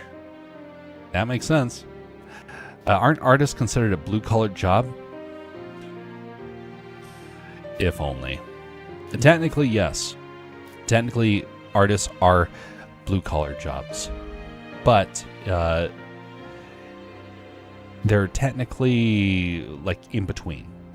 We'll call them gray-collared jobs. Gray-collar jobs. Because so blue is supposed to cover up the sweat and the grease. White-collar jobs meant that, oh, you could wear a white shirt because you don't have to worry about getting stained or anything. An artist has another problem. We get ink that gets all over our clothing. And so technically you need like a gray-collar job.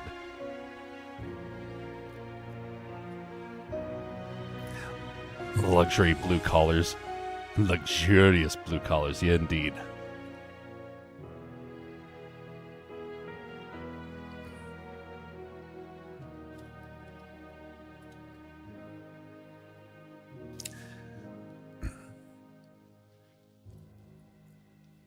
There's a lot of people that I know that are going to be in some serious trouble financially in the next few years, and it all has to do with the fact that they are losing a lot of their jobs right now, and it is amazing to me just what weird times this is. But it is starting to shift. Public opinion is starting to change. And it could be that in the next 5 years, we see a reversal of this stuff. At least here in America, we're starting to see a reversal already. Maybe not abroad, but here we are.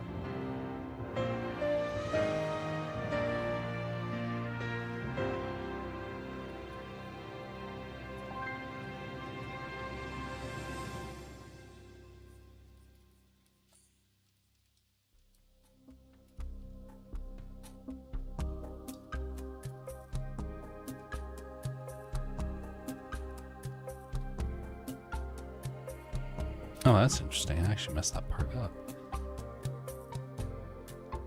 Well, this isn't the actual, isn't like a completely accurate Notre Dame here, so I'm making some creative liberties. Trying to match it as closely as I can, but realize I'm not going to get all the details because it took them so long to build Notre Dame. I'm not going to be able to recreate it in any reasonable amount of time as an artist. That's trying to make a kind of comic book version of this thing.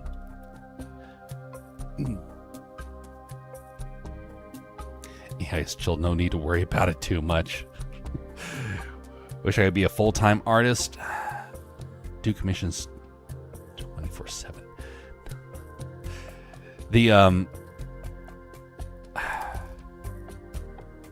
It's kind of interesting. I'm not a full-time artist. I'm technically I technically have become a programmer. I saw the writing on the wall back in 2018, and so I learned how to code. And but the thing is that I now do media creation while I'm actually coding at the same time. So half my time I spend making content, the other half I spend coding for my work. It's kind of interesting how that panned out. But I do know people that did do full-time art, and they didn't last very long. Competition is too steep. Life got too expensive. When I tried being an artist full-time, I lost my money so fast. And I realized I was going to be broke before even a full year had passed. I had saved up a lot of money, and I lost it in only a few months. Everything got lost. I had to take out a loan from my parents because it got so bad. And it took me many, many months to finally pay them off.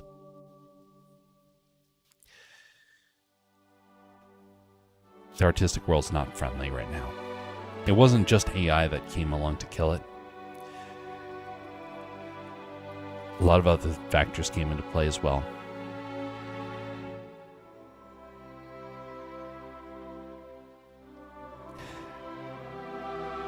But I will disagree with Jersey, of course, because I do believe AI is not chill. And I will worry about it because it's being used as a weapon against people I know. I bet you maybe I can earn a few bucks with a bit of luck. Some people like bad art. That is true. There's some people, they like some pretty whacked out art, just look at Picasso. There is a market for everything. Not really. There can be a market. I know many broke artists who spent everything to get their business going, only for nothing to happen.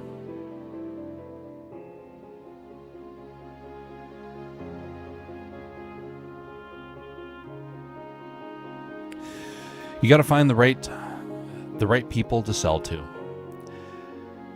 But they have to have money to actually want to buy the stuff that you are selling. What if they don't have the money? What do you do then? Gets to be some pretty tough stuff there.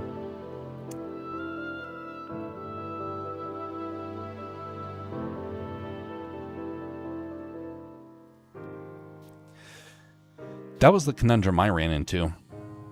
Some people that I thought were going to be contributing, that wanted to buy some stuff that I had to make, actually ran out of money themselves. And it was a very short-lived venture. It's kind of tough when you suddenly realize that what was a very viable career not 30 years ago, then suddenly 20 years ago, the writing is on the wall that it's not going to endure. And 10 years ago, people start jumping ship. I'm one of very few people that I know that stayed in the industry. I just morphed. I became artistic and also coder to be able to justify my artistic endeavors.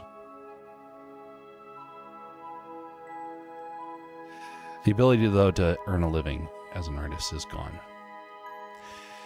And AI has made it nigh impossible to have a standard job selling artwork. You have to find an unconventional method. I'm still trying to work on that unconventional method. I'm not finding any success with it just yet. But maybe, hopefully one day, I'll be able to figure it out. But again, I'm not holding my breath on it.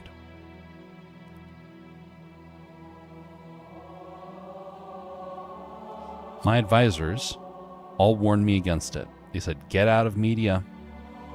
You're not going to be successful. Get out of art.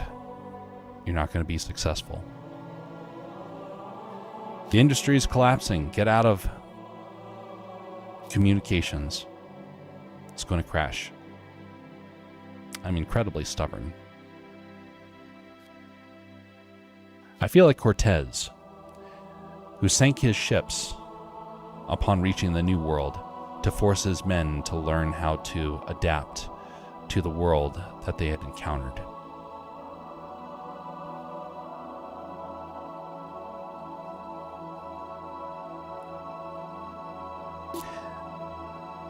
We need the NFT market back. Oh my goodness. NFT. Oh my goodness. That'd be. Here, have my JPEG of this character that totally is worth $1 million. Someone came along and tried to buy my stuff for thousands of dollars to turn into NFTs, and I said, no. I'm kind of glad that I didn't do it, because it turns out that the people that did it actually were publicly shamed for going through with it. I don't know what it was like over in Europe or in Asia, but here in the US, ooh, artists got in big trouble for contributing to the NFT craze. And some artists lost everything. There were some game companies that lost everything because they did NFTs. There was a Call of Duty sort of game where they had all the gameplay like figured out. They were making the levels. They had the animations going. And then they were trying to make everything have NFTs in it. The moment they added in the NFTs, the business got shut down and no one would buy their game. A game that should have been the replacement to Call of Duty destroyed because of NFTs. Because the public opinion turned on them.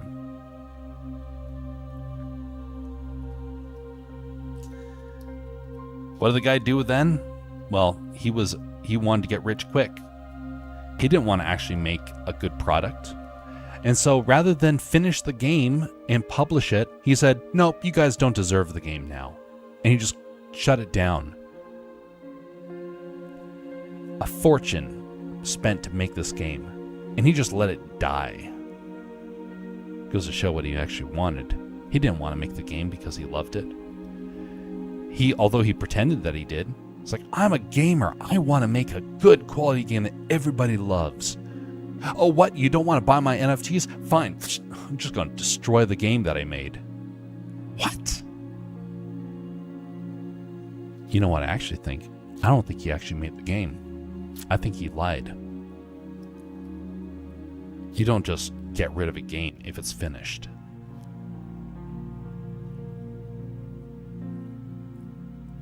Unless you were trying to scam people. I am very certain something like that was happening.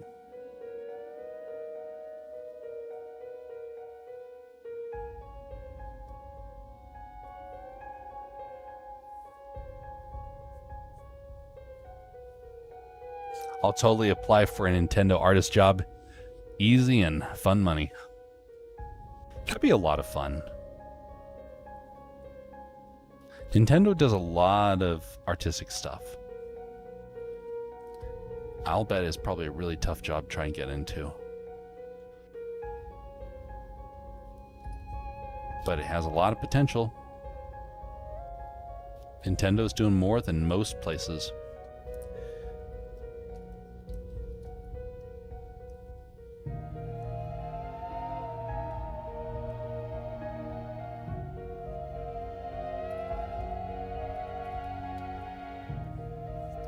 NFTs just fail overall, not gonna lie. Yep. Did you ever see what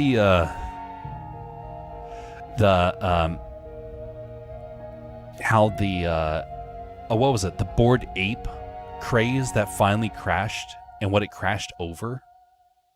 There's a great documentary about this. It's about how they invested into a TV series and a game. And it finally became clear how destructive it was. And people were like, this is the dumbest thing in the world. And thankfully, everyone started to turn on NFTs around that time. But man, it was ridiculous. Someone came up to me and said, hey, you should make a bunch of NFTs. And it's like, I don't want to scam people. But you're not scamming them if they want it. But I know that it's a lie. Why would I sell them something that I know is a lie? How is that good? What sort of man would I be if I did that?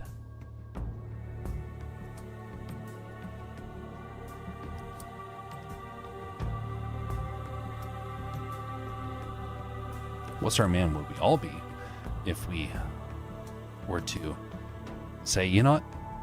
I don't need to care about my fellow man. My fellow man can be exploited whenever I want.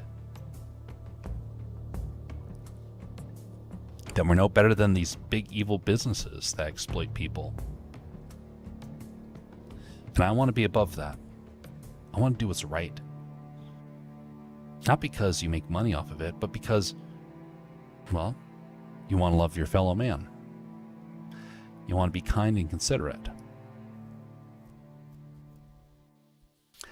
Unless they can make the assets itself trade in real time and in accordance to what's going to happen in-game in real life, it's going to fail. Yeah.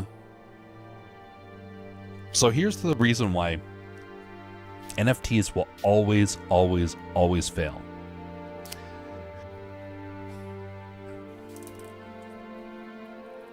Okay, here we go. Hey guys, I got something for you right here. This is the physical and digital copy of the Castercraft logo, and this is in a pristine condition. You will receive your own hand-signed numbered copy in a glass case with a digital QR code on the back.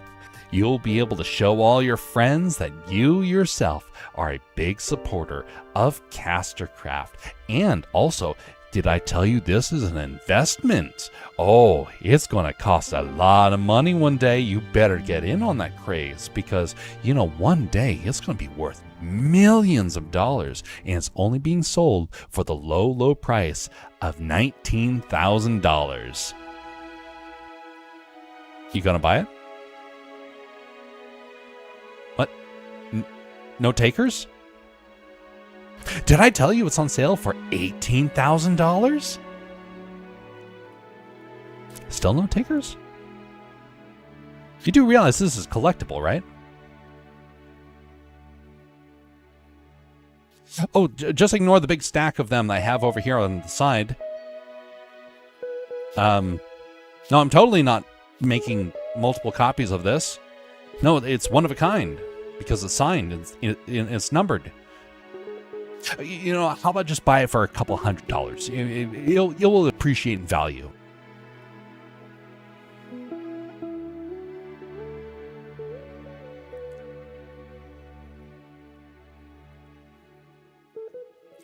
The problem with NFTs is that it's whatever the creator wants it to be.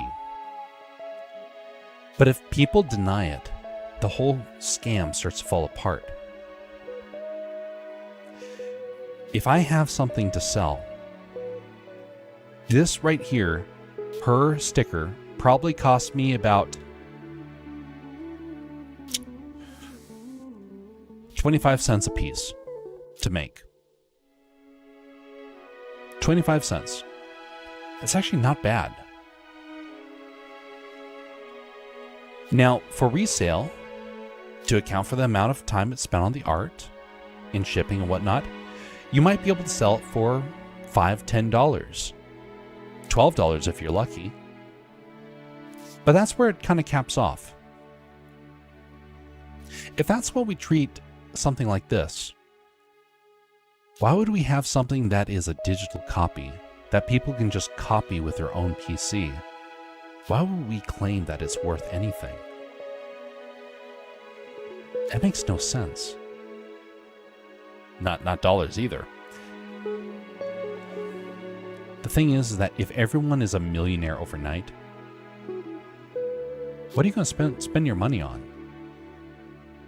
If you all decide that you're going to go with this and just make it whatever you want it to be, you're all millionaires overnight. You got in all at the same time. Who are you going to go out and spend your money on? What restaurant are you going to go to if everyone's a millionaire? No one wants to work at a restaurant. Who's going to build your car if everyone's a millionaire because they use NFTs?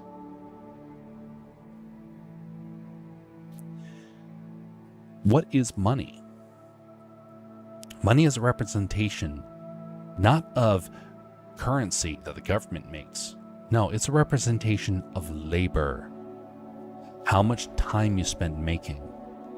This sticker, 25 cents to create. Accounting for labor, a couple dollars.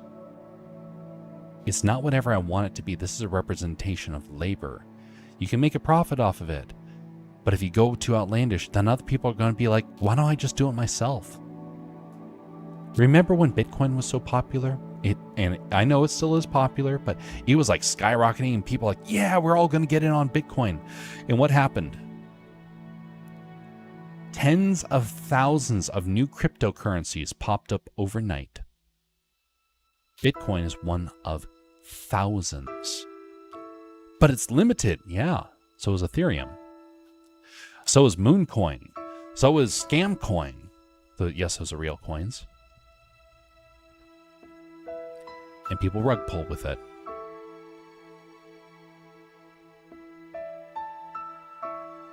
Difference between that game and NFTs, you can utilize the items. Yeah, that is true. A slice of bread will cost $100,000.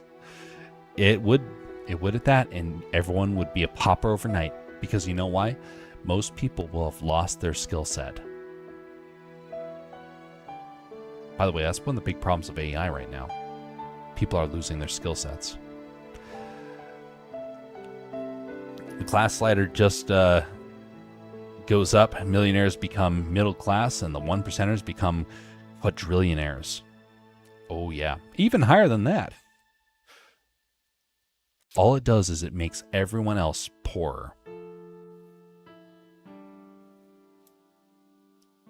History has shown us that. Over and over and over again, people that turned paupers overnight. You hear about the story of the Zimbabwean dollar? People had fortunes in that, suddenly paupers overnight. Venezuelan currencies, even US currencies. Thank you, government spending.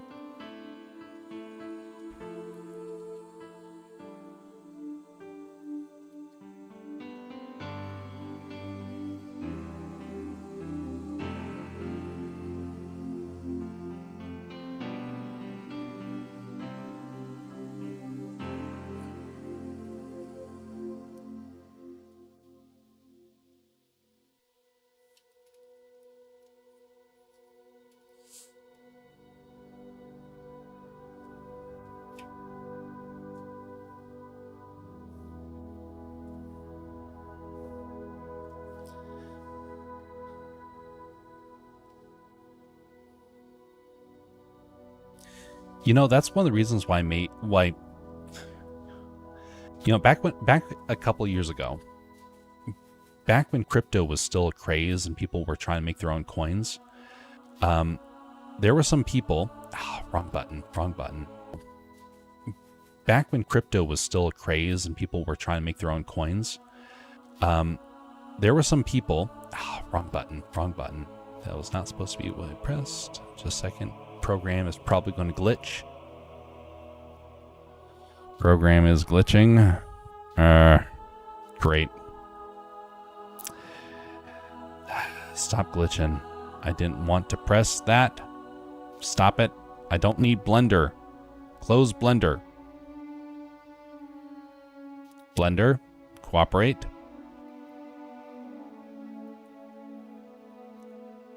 There we go. Okay. Phew. That was close. Yeah, stupid program, it glitched on me. Anyway, that's one of the reasons why I had the gimmick of this. This was a gimmick when it happened, when it first got started. But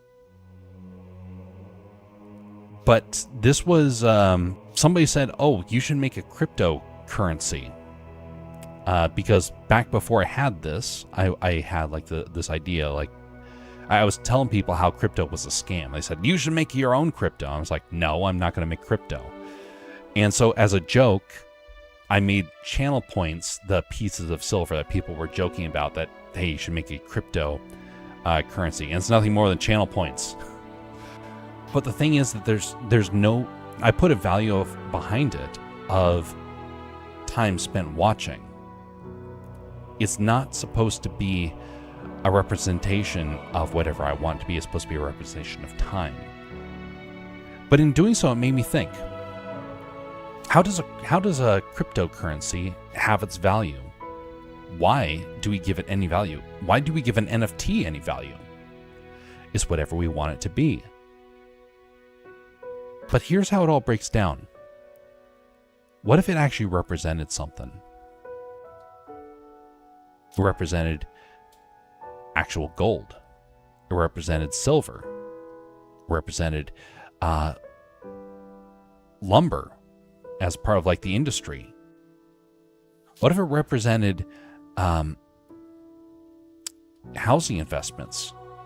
Suddenly the crypto would actually work because it's backed by something in the physical world. It doesn't have any value if it's based upon something that is fake. It's trivial. It's a gimmick. You use it for stupid things like never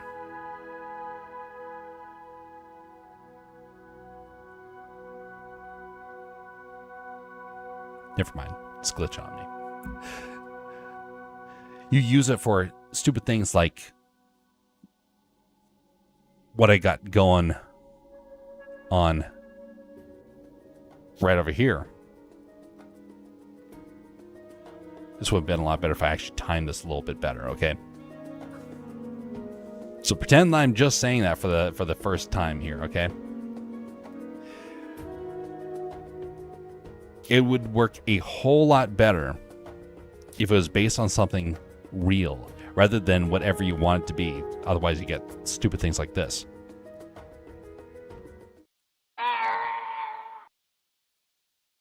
Okay, it didn't quite go off as well as I would have thought. That's one of the reasons why I have, I'm not going out for the big time of, trying to tell jokes publicly.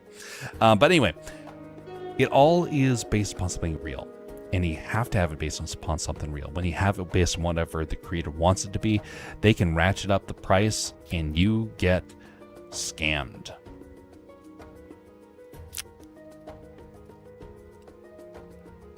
That's one of the reasons why I hate crypto. Why I hate NFTs. Because the people I know that are using it are trying to scam people. And the people I know, the big names, were trying to scam people.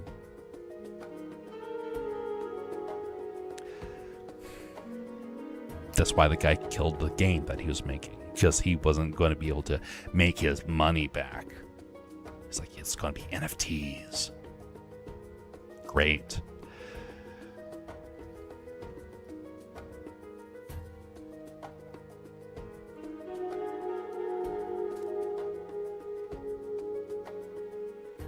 I mean, that's what's been happening right now. I'm surprised how little people can fish. Most people I saw who were fishing were old men.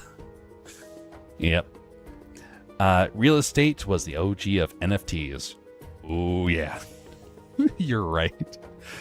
It was whatever they wanted it to be.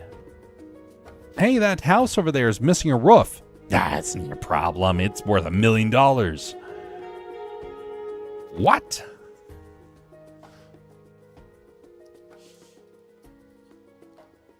I know a lot of people that made their fortunes that did so through housing. It's kind of weird. I know a lot of people actually made a whole lot of money, but I never knew them like personally. I met them. I knew that they existed. They didn't really know that I existed most of the time. They didn't know I was watching them, observing their ways. And judging them in that sense.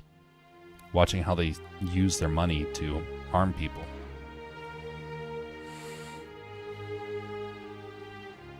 Diamonds are more OG. You know, there is truth in that.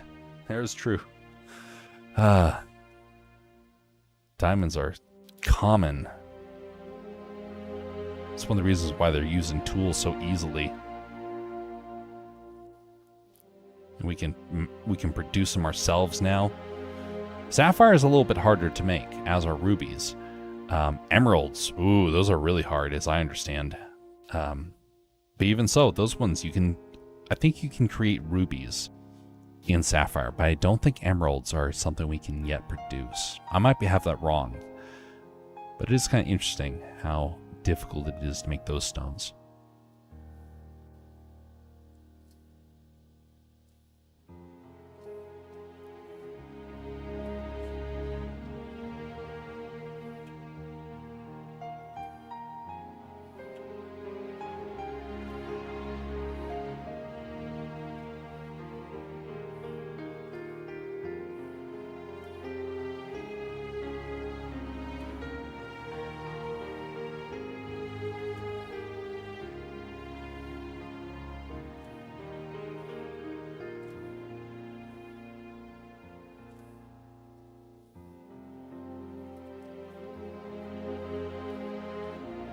They like compress gold to a small piece of diamond, and it becomes a bigger piece of diamond. Yeah, they have unlocked alchemy.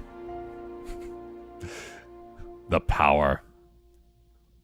Isn't that weird to think about? There's people in this world that spent years of their lives trying to pursue the ability to make gold out of nothing, basically. And in recent years, they've actually been able to do it. Do you hear that they've actually made gold out of lead, which is something that people back in the olden days were actually trying to do? Now it's really, really expensive, and actually more expensive than going out and recycling or mining it. But now they can actually do it, and they're like, this wasn't worth it. It's kind of funny how that happens. I think it's because gold was given a very special role to be of high value. So I don't think that its value is going to disappear. But diamonds, on the other hand, are a lot easier to create.